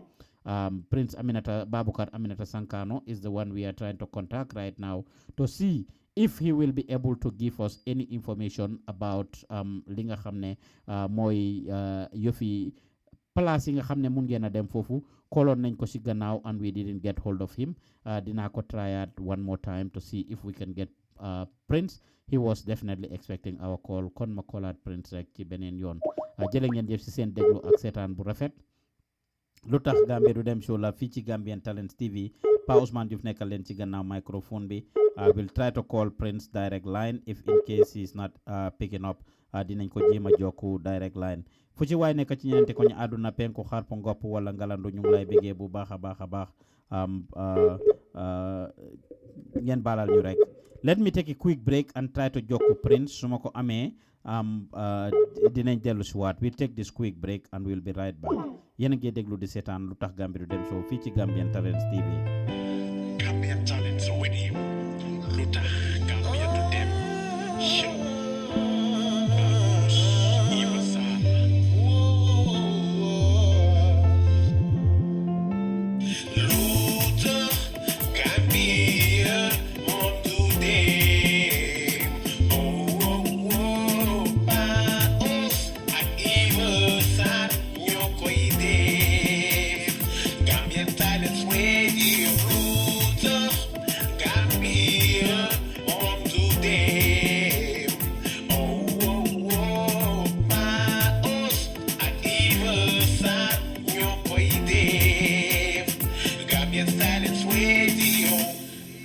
Gambian Talents Radio, LUTAKH Gambia to them show. kon ñu ngi leen ay bëggee yéen ñu ñuy déglu dañu seetaan fu ci waay nekk ci ñeneenti ko ñi àdduna penku xarpu ngopp wala ngalando. We are trying to reach Prince Babukar Aminata Sankano. Hopefully we can get hold of him to talk to him. Hello, Prince. Yeah. Yes, how are you, sir? Fine. That's how's it. The network is not stable, but we can try and see if it works. Okay, yeah, I was trying to call you on the Skype and unfortunately it's ringing now.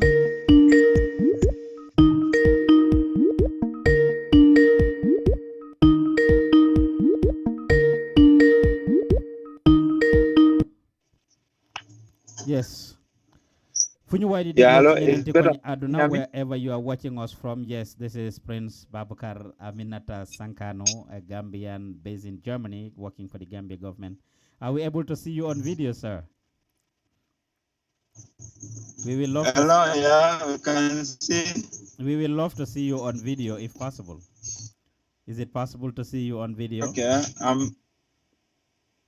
Yeah, okay. I hope the network will allow it. Yeah. Okay. Yeah. How are you? Hello, Prince. We are here managing, trying to enjoy the Gambia. Oh, okay. Having a good time. time? Hello. I said we are here managing, trying to enjoy the Gambia. Nice. You having a good time? That's good. Are you having a good time in Gambia? Busy as usual, work after visiting. Oh, okay. That's good. Well, I mean, the country is going, picking up. Things are picking up. Good. So actually, it's a good place. Yes. Thank you anyway for talking to us, Prince. We are trying to talk to you. Where you are is a little dark, though. Can it be a little brighter, or that's the maximum? Well, it is the nature of the lighting here. Let me change position now. Yes, if possible. And see if it will work out. Yes, we appreciate you. We appreciate definitely you taking the time to talk to us. Yes. Mm-hmm. Yeah, that's the thing with all these mobile devices and other things.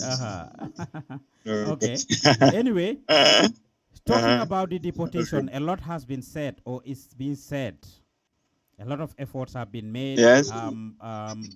Since December till now, about 50 Gambians have been sent back home, and the Gambia government were mute for a minute, and last week they came out and spoke and denied being having anything to do with it or signing any deportation agreement with Germany or whatever.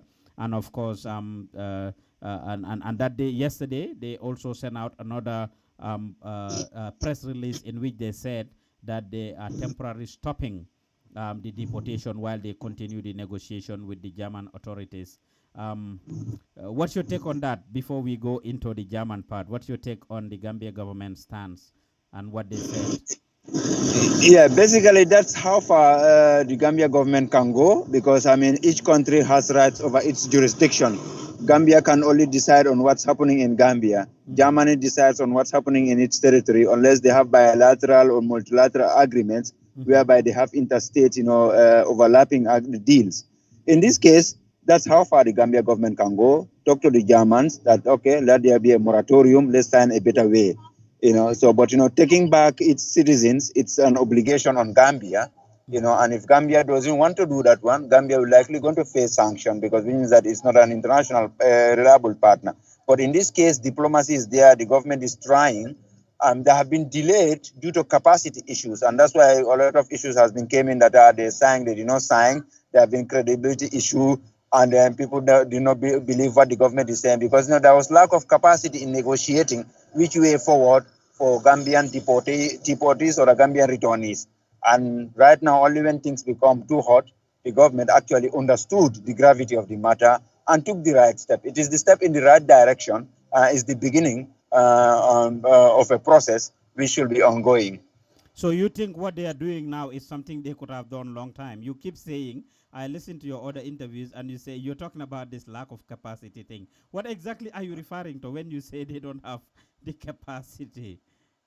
Yeah, the thing is that the deportation issue has been ignored, because I mean, since the change of government, I've been coming here, I've been seeing it, and I've been interviewed, I highlighted it, because I saw it coming.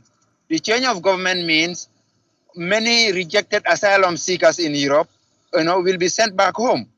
And the government, this will be like, as an early warning signal for the government to prepare for it and start negotiating. Look, we've had it's true that, we now have a democratic government. We don't arrest people, we don't abuse people's rights.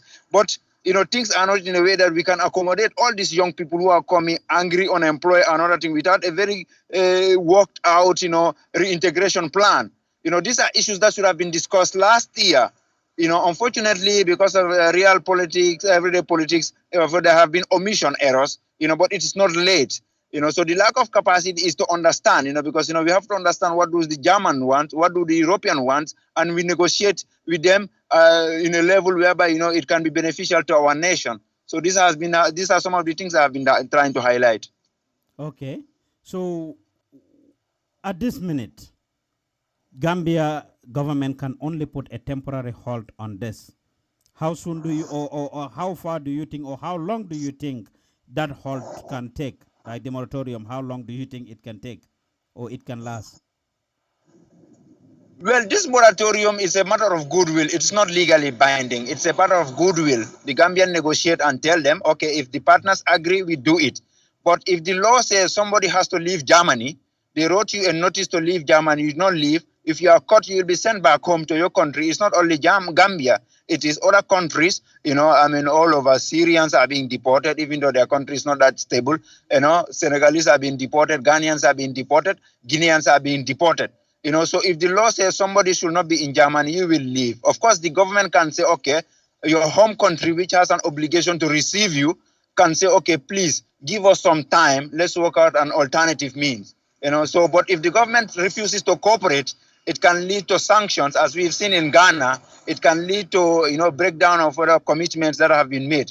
But, like I said, this is a beginning. The government needs to build its capacity to negotiate something that will be very durable so that we will not come back to square one again in a few months or a few years' time.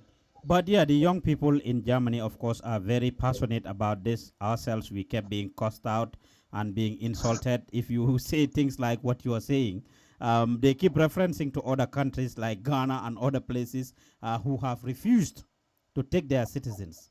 What can you tell us about that? How authentic is that? And Ghana, yes, did Ghana refuse to take their citizens? And Ghana has the political clout and the diplomatic clout to say no, we are not going to take our citizens.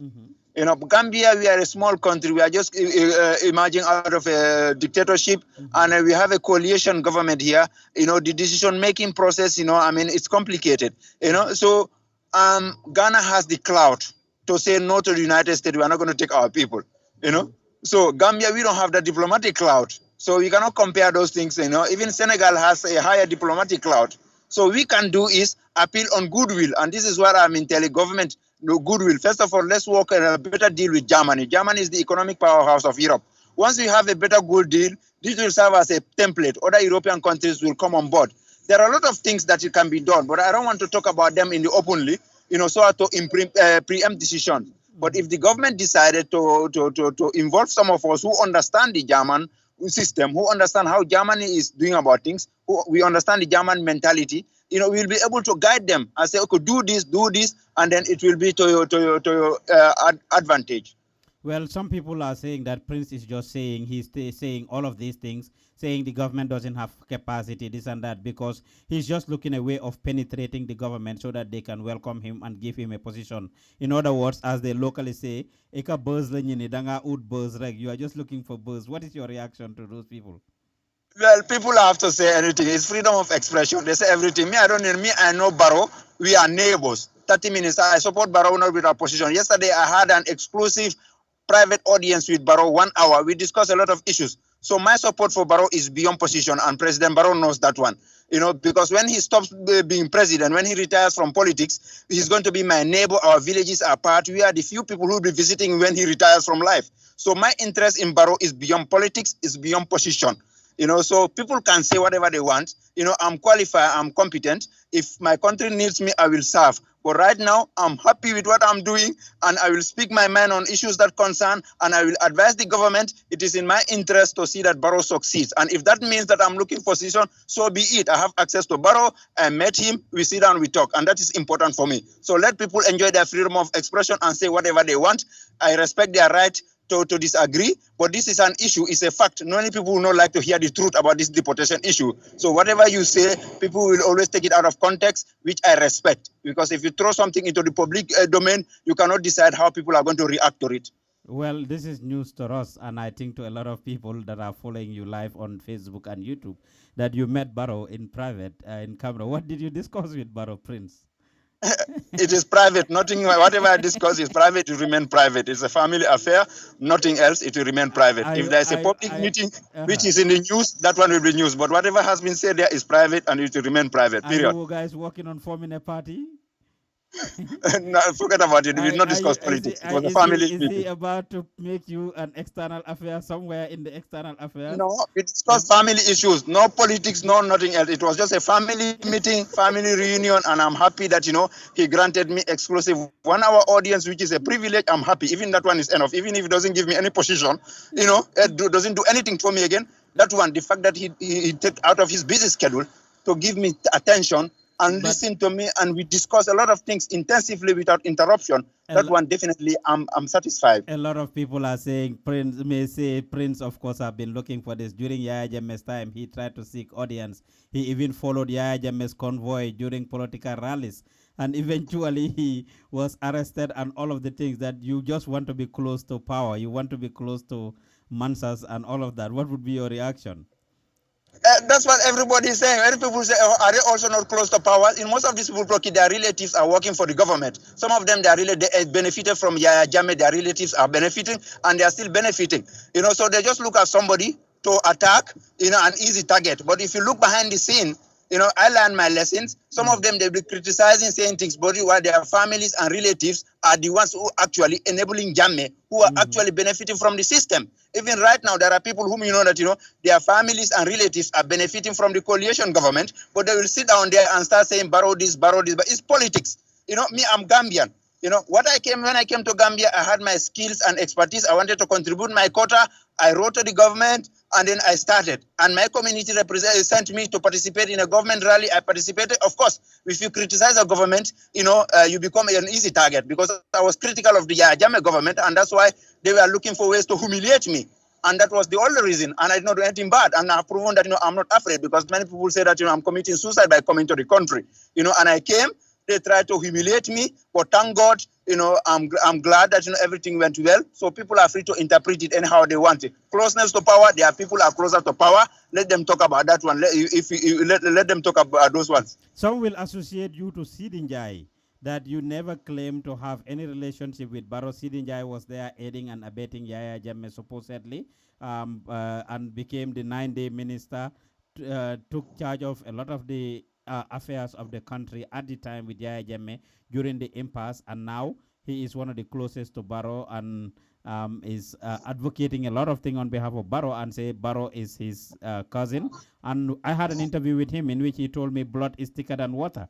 Now a lot of you guys are claiming to be Barrow's family. When did you know that you are Barrow's family? Well, the thing is that when I say family, I say neighbor. Me, I said neighbor. Barrow is my neighbor. We are villages are 30 pits, and by extension is family. You cannot compare me with the Sidinjai, because I was neither a National Assembly member and I was neither a minister in Jammeh's government. I was not a Jammeh enabler. One thing I know is that Barrow knew me since about me, and he knows what I'm doing. So I'm not a stranger to him. So because of politics before, there was no communication, and then he was not on the frontline politics, because he through his career in real estate, and also later on he became UDP treasurer. So he was not that he was not on the front line in the struggle as we were seeing it, but he was in the background. But he knew what I was doing. Because when he took over power, there are people who went and see me. He asked, and there's communication, and there are proper channels when I want to reach Barrow, and I have the right to support him. Is it a crime to support Barrow? Let people support whoever they want. So I don't see anything wrong with me supporting Barrow. Based on what I say, the common bond that is there. So you are a supporter of Barrow, in short. Of course, I made that one clear several times. People are free to sue me if that is a crime. Okay. I support Barrow, and everybody knows that I support Barrow, and I don't support him for position. I support him for the fact that when he stops being president, he's going to be my neighbor. We are the people who are going to be visiting him, checking on him. Just like Jawara is retired, there are only few people who are visiting him. So I'll be among the few people who will be checking on Barrow when he retires from public life, and that's what is important. Okay. Position here and there is secondary for me. Whatever else privilege is secondary for me, and this is what is that, because this is what is everlasting, and this is what is important to me. Okay, let's go back to the issue of the deportation. You work for the government, the German government, and you have some insights. A lot of these young people still are in denial. They have their duldungs, they have doubling issues. We've been talking to them, a lot of them, and we understand the situation that is affecting a lot of them. They are on deportation. Germany has said it over and over again that 2,500 Gambians are on deportation. 50 have been sent back. 22,450 are remaining, pending to be sent back while the negotiations are on now. What are some of the things that they can do? I heard you mention some benefits that are available to them that they can actually have when it comes to voluntary deportation, getting themselves, submitting themselves to the German authorities and asking for a relief. I mean, what can you tell us about that? First of all, we have to understand that when they say deportation, they don't just catch people and deport you. If you ask for asylum, your asylum case is rejected in the first instance. You do an appeal, and the appeal court say that your asylum is rejected again, and they say that you have to leave the country. They will give you a notice to leave the country. And during that time, many boys, they ignore it. They don't take it seriously. And if they give you 2-3 weeks to leave Germany voluntarily, you don't leave, they give your name to the police. You, by the time you realize, the police will look over you for whatever, they catch you, they search you, they check the search database, and they know that, okay, you are supposed to leave. Then you are packed and through the deportation system. So this is the issue, that, is there. This is the system, and many boys, either they forget about it, or they ignore it, or they don't take it seriously, only when it gets worse. But that is one aspect. There are reprieves. If you are doing a training, apprentice, like in Gambia, boys, they say they don't want to do carpentry, they don't want to do any of these menial jobs. German, they need skilled laborers. So even if somebody asks for asylum and your asylum process is rejected, there's the integration law, which say that, okay, if at all you are a useful member of society, you are working, you are studying, you are learning a trade, then they can give you what they call, Abschiebung, Ausbildungsduldung, which means a resident permit covering your training. If at all your course is going to take 3 years, you'll get a resident permit covering that 3 years. And after that 3 years, if you get a work contract, then you get a regular resident permit, then you are fine. So many boys benefit from that. The number that they are deporting is small, because I know a lot of boys who are benefiting from this training, they are learning skills. This is one area. And if somebody is having a medical condition, you cannot be deported, because German law prohibits deportation to if at all somebody is having a sickness that cannot be cured in Gambia. Then they are not going to deport you. But Prince, I want to cut you there. That actually the last flight that came, there was this young Gambian guy called Jibril. He had a medical condition and even hurt himself, because when they came to arrest him, he got in the bathroom, from what we are told, and hurt himself. Ayafam Baramadula Beto, and he was bleeding and has all of these wounds, but he was still sent back to the Gambia. Yeah, you have to understand the source of the health problem, because most of these boys who come through Libya, they are traumatized. They go through hell in Libya, and they come to Germany as traumatized, broken. So many young boys, they leave Gambia healthy, but once they pass through Libya, the trauma, the terror, the slavery, the suffering they face in Libya, some of them are traumatized, if not mentally, physically, so they have health problems. They have health problems which Germany tries to. And during their debate, during their in arguing their case, they don't understand how to advance that one, because if they don't know, if they don't recognize this sickness, they will think that you'll be better, because they look at the problem of origin. Jibril hurting himself. Jibril was arrested. They look at the issue of your origin, and then if they say, okay, the sickness, sorry? I said Jibril hurt himself. Jibril is a young Gambian who was part of the deportees. When they went to arrest him, he deliberately hurt himself, from what we were told, just to make sure they don't deport him. You said that there is a law in Germany that said that if you are sick or you have a medical condition, you should not be deported. But I'm telling you, from what we learned, Jibril's name was on that list, and Jibril is finally in the Gambia as we speak. But I affirm Yeah. Baramale, he hurts himself all over the place. But German still disregarded that law No, then and sent him back. The thing is, the police people who are catching people to deport them, those people are executing an order. Before it comes that one, he has to, the social workers, they have to inform the immigration that this guy is having a medical condition. And wherever they go, they should have their documents on their with them. In case the police catch them, they can show them. I keep telling the boys, if you're having a medical report, always carry all your medical reports with you. If you have problem communicating, when they want to arrest you, show them those papers. They will read it and understand, So if you are unhealthy, you cannot enter the plane. They will not deport you. So maybe because the medical documents were not readily available, or they are not informed in advance. Because the police, they are just there to execute an order, in the last minute.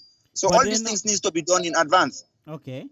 Well, anyway, so the Duldung you are talking about, a lot of the boys are saying that was in 2015, and yes, it was working, and that's what a lot of them have. And now those Duldungs are stopped. They ask you to bring they ask them to bring their passports, to work. And when they bring the passport, that's it. They take it away, and the next minute they put you on the flights. If you don't bring it, they stop your employment. I have a lot of them send me their messages, send me their Duldungs. I saw a copy of it sent to me in Dutch. Some of them translated it or have it translated, what was written translated. I typed in some of the text and looked at it in English. So I saw the Duldung and I know how it is. It looks. But according to the boys, those Duldungs stop. So is that what you are referring to as a benefit that they can have? Because according to them, those Duldungs are no longer valid. It is individual case. If there's a stop for it, we have to find out, because Germany, they need it, because, they were having election, and then they always act according to the political standard, because most of these things are political decisions.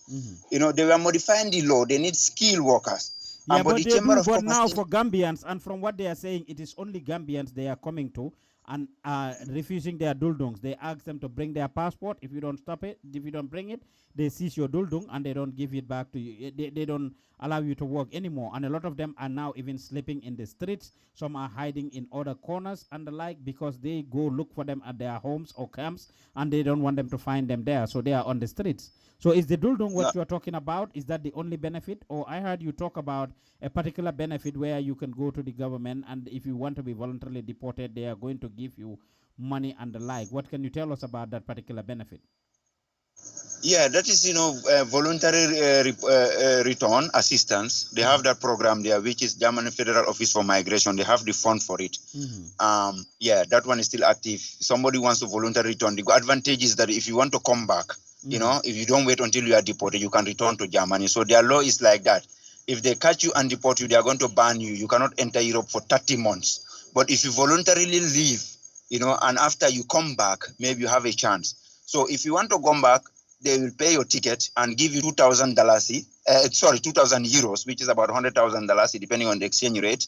And in December last year, there are certain countries whereby, they made them additional offer that, they can even pay 1 year rent. I don't think Gambia was among those countries, so it was the Ministry of Interior who included that additional incentives. So those incentives are there for anybody who want to come voluntarily. You will not come empty-handed, because when they catch somebody and deport the person will have to come empty-handed. Okay. So where do they go to apply for this benefit? Well, where they apply for asylum now, there are social workers in every town. Where they apply for asylum, they can always ask them. The information is available. What they call Bundesamt, they have it. And they ask their social arm where they get their residence permit. They can get it. What is it called? Sorry? You say, what is it called? What is it called? It is a Bundesamt or the Ausländeramt. That is Foreigners Office or the Federal Office for Migration and Refugees, where they ask for asylum, or they are social workers. These people are telling you that they are running away from these people and the system. You are telling them to submit themselves there. You cannot escape the system. They control the country, because even if you sleep in the street, one day they'll come and catch you. They own their country. They regulate the system. So you are already in something. You cannot escape, because you cannot stay. Somebody cannot stay in Germany illegally for a long period of time. Everybody has to be registered. The state has to be aware of everybody's presence in the territory. So that's the thing. What advice do you have for young people on a more serious note? What do you think their fate is, Mr. Sankano? Knowing the situation, 2,500 are on the list, 50 have come back. We have another 2,450. What is, and of course, they are sending some piecemeal by breaking them down instead of doing mass deportation, sending 1, 2, or 3 here and there through commercial flights. What do you think really is the solution to this, and what options are there for the boys?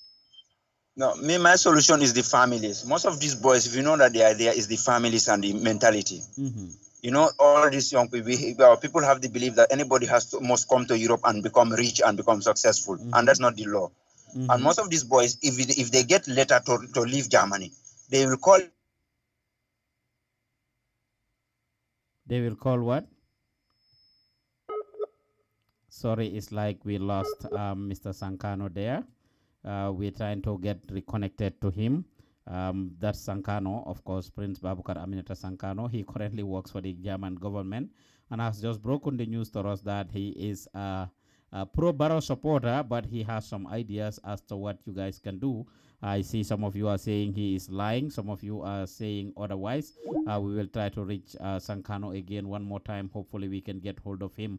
As you can see, of course, we are using credit to call Sankano, and it is very expensive to actually make these calls because we use Skype credit at the end of the day, which is very expensive. Well, Sankano seems not to be available again, but I think he has shared some insights with us. Now, this is the situation, Gambia. This is a very complicated situation. Man, all I want to say, lumalen buga wax rek suñ daw yi moy weda Sankano la weda Barrow la or whatever, dimbal na ci fekkal loxol borom. Man daw yi yen lay waxal. Suma first advice to you, try len to be law abiding. Respect len luway dekk bi ngeen nek. Lolu moy the first thing. Because German yek, Italians yek, America or wherever for neka foreigner, right now immigration is a very hot cake, and that is the bottom line. Beci America fi, Donald Trump every day munge weche luai. Every day munge weche luai. So wherever you are a foreigner, staying out of trouble should be your first bet. Because any criminal activity munna lead to proceedings pour ñu jema set naka lañu stobé wala nangu sa benefit bi nga xamne jox nañ la ko, and that is a fact. Ken nak warta nek ko xamne yaay facilitate lolu. Bul bañ ku la yekkal ci gaale xaj way bum la fekk nga sé lek. So at this minute we ask you guys to remain steadfast, avoid causing trouble, because so any criminal offense mun na mo nekk lu ñoo used to you guys. Wax naa leen barki dem ba di young man kuma wax ne moom dafa doon wàcca liggéeykaay mu teseeg police yi gaay ñoo bunti këram ne di ko rush ne ko dafa am keneen kuñ doon seet kum nu dool. The next minute ñu ne ko na wane ID kartam pour wane ne moom bu kooku bi mu wane ID yam gaay seet ko gis ko. This was in Austria, not only in Germany, not even in Germany. Mu ne gaay seet ko ne ko yow kat at the end of the day yaa ngi am lefin fekk jàppee woon nañ ko ak benn joini tie in the past. Mu ne li ko police yi wax mooy joini tie boobu is against the law now and mun nañ ko see delloo. This is somebody ko xamne mu ngi sey and ak jabaram bir Austria fofu nono, and moy lolu, please those callers, we have told you not to call. We are not going to accept your call. It doesn't matter how much ideas you have at this minute. We have been on air for a minute. Please caller, please, I cannot take your call. I have said this over and over. Respect to, please, we are not going to talk to you. If you want to talk later, so we send message while nga discuss later, I will, but I cannot accept talking to you on air, please, and I wish you accept that. Mungi code ngeen balal ma rek kola bobu mungi code li ma don wax. But yes, this guy told me ne dañ stop police dañ ko stop, and they told him ne ko dafa am ku mo road ku ñoo seet ñom, and pour ñu gom ko fokk mu jox leen ay kayitam, mu génné kayitam jox leen guy seet, and this was in Austria. Ñu ne ko ne do koko waaye gis nañ ci système bi yaa ngi amoon problème ak police yi. According to him, benn ab joini taay lañ ko téye in the past, and that's long time ago. Ñu ne ko that one thing liñ ko jàppee ne loolu is actually a crime now. So before lii amutoon lii munta nekka li le munta nekka, luwaayi dëkka yi every day dañoo gën a wecceeku, especially immigration laws. Instead of ngeen nekk in denial about these things, instead of ngeen nekk naan government bi nii government bi nele, fagaru moo gën faju. Stay out of trouble. Bu leen jéem a jaay system bi gaaw. Avoid as much as you can instead of going all over the place. Tukki them from dëkka to dëkka. avoid leen ko su mu nee nekk because mun nañ leen a control ci place yi comme ni ma ko waxee nag ku si am doubling wala nga am duldung yow jox nga sa boppa système bi ba pare yaa ngi si biir système bi and it's gonna be hard pour nga escape lii niñ leen ko yàgga waxee you guys were the ones a lot of you put yourselves through this mess buggu leen koo dégga waaye yéen a put yourselves through this mess comme ni ma leen ko waxee ne leen bi ngeen a dugal asylum ci turi Yaya Jammeh Barrow ñëwagut nekk président loolu foog ngeen understand ko accept ko bi ngeen a dugal asylum ci turi ñeneen ñiy liggéey ci nguur gi wala ci turi opposition bi wala any other reason bu ngeen dugal yéen a xam stories yi ngeen déggoon yéen i neen li ngeen doon waxtaanee li ngeen feel ne mooy ngeen mun a agyu ba mun a doxee ci am kayit xamal ngeen loolu seen boppa let's be honest to each other yéen xam ngeen issues yi ngeen dugalee asylum yéen xam ngeen issues yi ngeen wax Italian government bi xam ngeen issues yi ngeen wax German government bi yi ngeen wax Austria wala yi ngeen wax Suisse wala yeneen place yi ngeen dem su ngeen njëkkee Italie nag wala Spain ngeen dugal foofu ba pare jógee fa dem beneen dëkk France Germany Swiss Norway wherever you went yéen xam ngeen du ngeen dugal and it's important pour ngeen bàyyi xel loolu please I am not going to take your calls I have said this over and over and I wish ngeen respect ko it's not right nag I don't know why you continue to insist I don't know why you continue to call but maa ngi leen a ñaax xam ngeen li ngeen def take leen responsibility of seen mistakes yi ngeen jàngee ci pour beneen yoon ma ne ngeen take responsibility of seen mistakes yi ngeen jàngee ci pour beneen yoon as you grow older ngeen xam ne jaay gaaw ngeen xam ne toog di waxtaan ak ordinary people be on the streets ñu bari si yéen this is not to insult your intelligence or whatsoever comme ni ma ko waxee ay ndaw ngeen bi ngeen a tukki 14 15 16 ba 20 30 years su baree ba bari bi ngeen a tukki di dem Europe di daj lu metti loolu si kaw yoon bi I don't know let me pick this caller and talk to him hello caller hello caller can you please respect what I said I pick your call and I told you I'm not accepting calls can you please respect that these are some of the things we are talking about yep is part of breaking rules su ngeen munta respect luwaa yi ngay déglu radio wala di seetaan télé ñu ne la bul call nga continue di insist this caller had called nothing less than 5 to 10 times ma reject callam yi yu si bari yenn yi ma jël call bi pour mu déglu déggal li maa wax and right now I had to pick the call and talk to him yu mel nii la ñoo wax yu mel nii la ñoo wax these are the things we are talking about if you cannot respect regular rules of a radio or TV station you need to respect the laws of the land that you are in as you grow older loolu rek na nag so respectud luwaay the same laws will consume you ay xalel ngeen tolluwu leen fu ngeen a dawee bay fakastalu da ngeen war a bàyyi seen xel bu baax a baax da ngeen war a bàyyi seen xel bu baax kon this is what we have to say respect leen luwaay find leen other solutions ngeen seet lu ngeen a mun a def blaming the government all you want is not going to help that commentator Mr. Teacher that saying maybe he didn't understand your language well he is watching and that is why he continues to call do moom kenn ñuy call ñu bari wax nañ leen ko ne leen stop leen call si you are watching because you understand what we are saying I've said it in English and I've said it in Wolof and I think it needs to be respected waaye dañ war a respect loi rek loolu lu am solo la ak nu munti demee ak fu ci waay munti nekk respecting laws are very important because loi yi ñooy tax pour dëkk dem kanam dëkk bu amul loi du dem kanam kon weda Prince Sankano la weda nguuri Gambia la weda Pa Ousmane la ak comme munti nekk seet leen seen interest jéem leen a grow you those of you that are watching try to grow up try to be law abiding citizens xadar ak réew ak fiti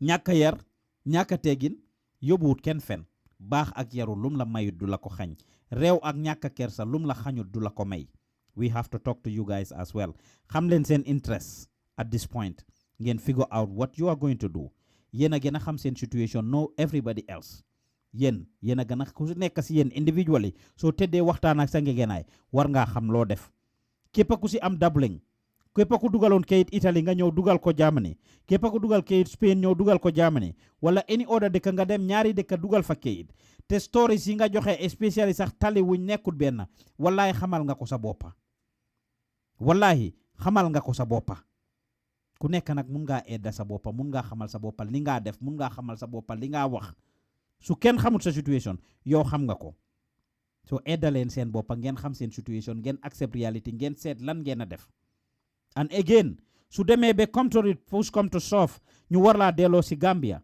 wallahi it's not the end of the world it's not the end of the world based on seen experience ak li ngeen jàngee Europe su ngeen taxawee góorgóorlu you might be able to make it again liggéey yi ngeen nangoo def ak experience bi ngeen am ak factories yi ngeen liggéey place yi ngeen liggéey of course I have been sent a video of benn si factories yi foofu noonu nga xam ne some of the people there moom fa lañ nekk di liggéey I saw it li ngeen nangoo def si factory yooyu li ngeen nangoo def ci lifi ni ñun ñëpp ñu nekk bitim réew liggéey yi ñoo def fii suñ ko defee Gambia mun nañoo tekki the same way lañ ko bàyyee foreigners yi ñoom ñuy take charge they run things for us and at the end of the day suñ defee yenn ay based on suñ experience mun nañoo yóbbu very far kon ñu ngi leen ay bëggee bu baax a baax di leen ñaax pour ngeen remain restrained ngeen remain steadfast ngeen respect loi dëkk bi ngeen jéem a xalaat xàmmee ràññee xam seen boppa xam li nga xam ne moom ngeen am ak moom ngeen amut li ngeen mun ak li ngeen munut ku nekk si yéen xam nga lan mooy sa situation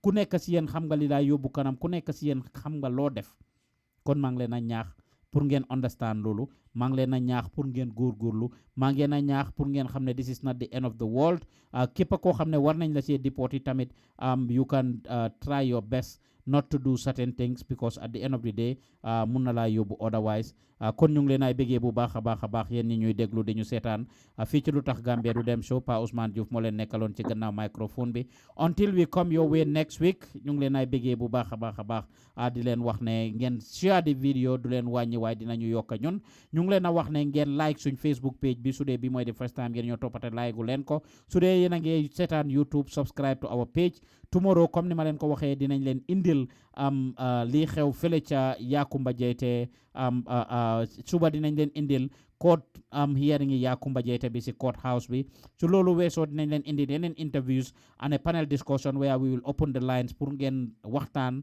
weccee seen xalaat wax seen xalaat ci ni ngeen gisee yëf yi dinañ leen indil interview bi ma war a am ak Dr Ismaila Ceesay on Tuesday ci yëf yi ndax moom moo ma doon call noonu si gannaaw ni sax dinañ leen amal Dr Ismaila Ceesay on Tuesday dinaa waxtaan ak moom of course ci affaire yi deportation bi ak yeneen issues also dinañ leen indil yeneen programmes yoo xam ne ñu ngi ko war a am ci Gambia jàppale leen ñu nag by supporting yónnee leen seen xaalis yi to Gambia when you send your remittances xaalis yi ngeen dee yónnee mun ngeen ñoo jëndal crédit si 7833524 7833524 mun ngeen ñoo dimbale financially no amount is too small whether da ngeen ko jox seen nit yi ñu jox ñu ko 200 every month 300 500 $1,000 is 2,000 xeebuñ dara su 5 nit joxee 200 ku nekk loolu $1,000 is fail nañu pass back and forward to places we are going we are not ashamed to tell you ne amuñ moto te bugg ngeen ñuy dem to the length and breadth of the country fu nekk ci biir Gambia duggal leen fa indil leen xibaar bugg ngeen ñu follow up ak government bi the other news bi ma leen riidal si gannaaw bugg ngeen pour ñu follow up ak government bi pour wax leen ko laaj leen fan lañ ci tollu ak lan mooy seen reaction to news boobu nga xam ne we got it we saw it kon ñu ngi leen a ñaax pour ngeen jàppale ñu ndax jàppale ñu mooy seen boppa jàppale seen boppa ñu ngi paste link yi foofu noonu ci Facebook ak ci YouTube if you support us yéen a ngee support seen boppa yéen a ngee dooleel Gambian talent te dooleel Gambian talent mooy dooleel seen boppa until we come your way again next week ci lu tax Gambia du dem show jërë ngeen jëf balaa maa dee ñu naan tekk bi du dem balaa maa dee ñu naan tekk bi du dem waaye naka la mooy demee fekk eneen te wuñ jàmm ku nekk bëgg a wana sa morom mel ni jën xam naa su desoon si yéen ni kon du nokki oxygène Pa Ousmane yokkal ma mic bi ndax ma mun a toog du dem lu tax Gambia du dem nii lañu Sister Eva Sarr ñu dem Pa Ousmane Pa Ousmane lu tax Gambia du dem show every Sunday la on Gambia Talents Radio hosted by Pa Ousmane Diouf and Eva Sarr 6 p.m. la GMT just in case you ain't know ñu dem LUTAKH Gambia do them show every Sunday la on Gambia Talents Radio hosted by Pa Ousmane Diouf and Eva Sarr 6 p.m. la GMT just in case you ain't know ñu dem Gambian talent Para ñaanal Gambia man bi lañ bokk.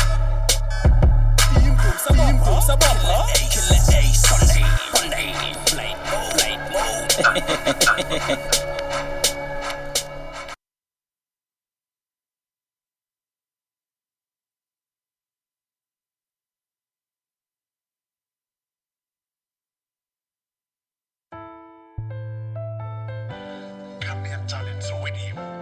LUTAKH Gambia to them. Show. Allowance.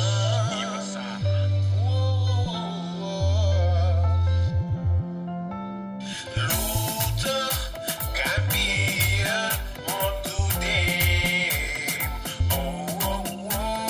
Baos ak Iwasan ñoo koy def. Gambian talents radio. LUTAKH Gambia on today. Baos ak Iwasan ñoo koy def. Gambian talents radio. Gambian talents radio. LUTAKH Gambia to them. Show.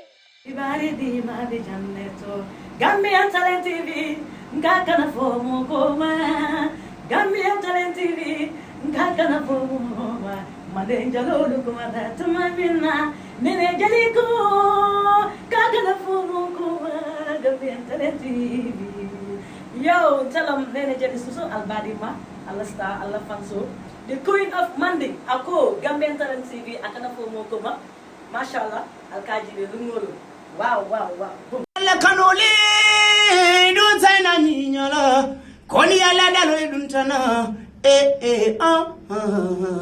Gambian talents alla kano yenya la mandi apachake alla boylo nyancho jollof arts one nañ ko sanni fele simbalit gi ndele xale ndaw yi toog di ko foye fele door leen di seetaan Gambia talent promotion, you get me? They promoted only Gambians and this is our own thing, Gambia, you get me? Suma fans, so leen ma bëggee gis boy, fii rek la boy, si hot platform bii la boy, yeah? You get me? This is how we do it. Talanoma wayla di la jobe way wi am na maana lolu leer na ma Gambian talanoma wayla di la jobe sa way wi am na maana lolu leer na ma yangal ngama ma waji yangal ngama de bo yaay tay to yaay barki de bo yaay te di alat ay ne rappaliw fas ka ko ta fasa daw fasa nga sa kanam na seen to sa ginaaw ma say xala de ken do dem bala wa assalamu alaykum wa Gambian talan dama wax ne la ku bëgg cuuraay rek ñëwal fii ci biir kër gi di Gambian Talent man day cuuraay maa leen defar cuuraay bu neex ci biir kër gi di Gambian Talent man na xoolal cuuraay ju neex fii la ci biir Gambian Talent lañ ko lañ bu neex fii la ci biir kër gi jàmm ak salaam fii la ci biir kër gi namuñu salaamaaleykum namuñu Papa Ndiaye nag ñun lu ñu namu lu nekk rek ci biir kër gi Gambian Talent la salaamaaleykum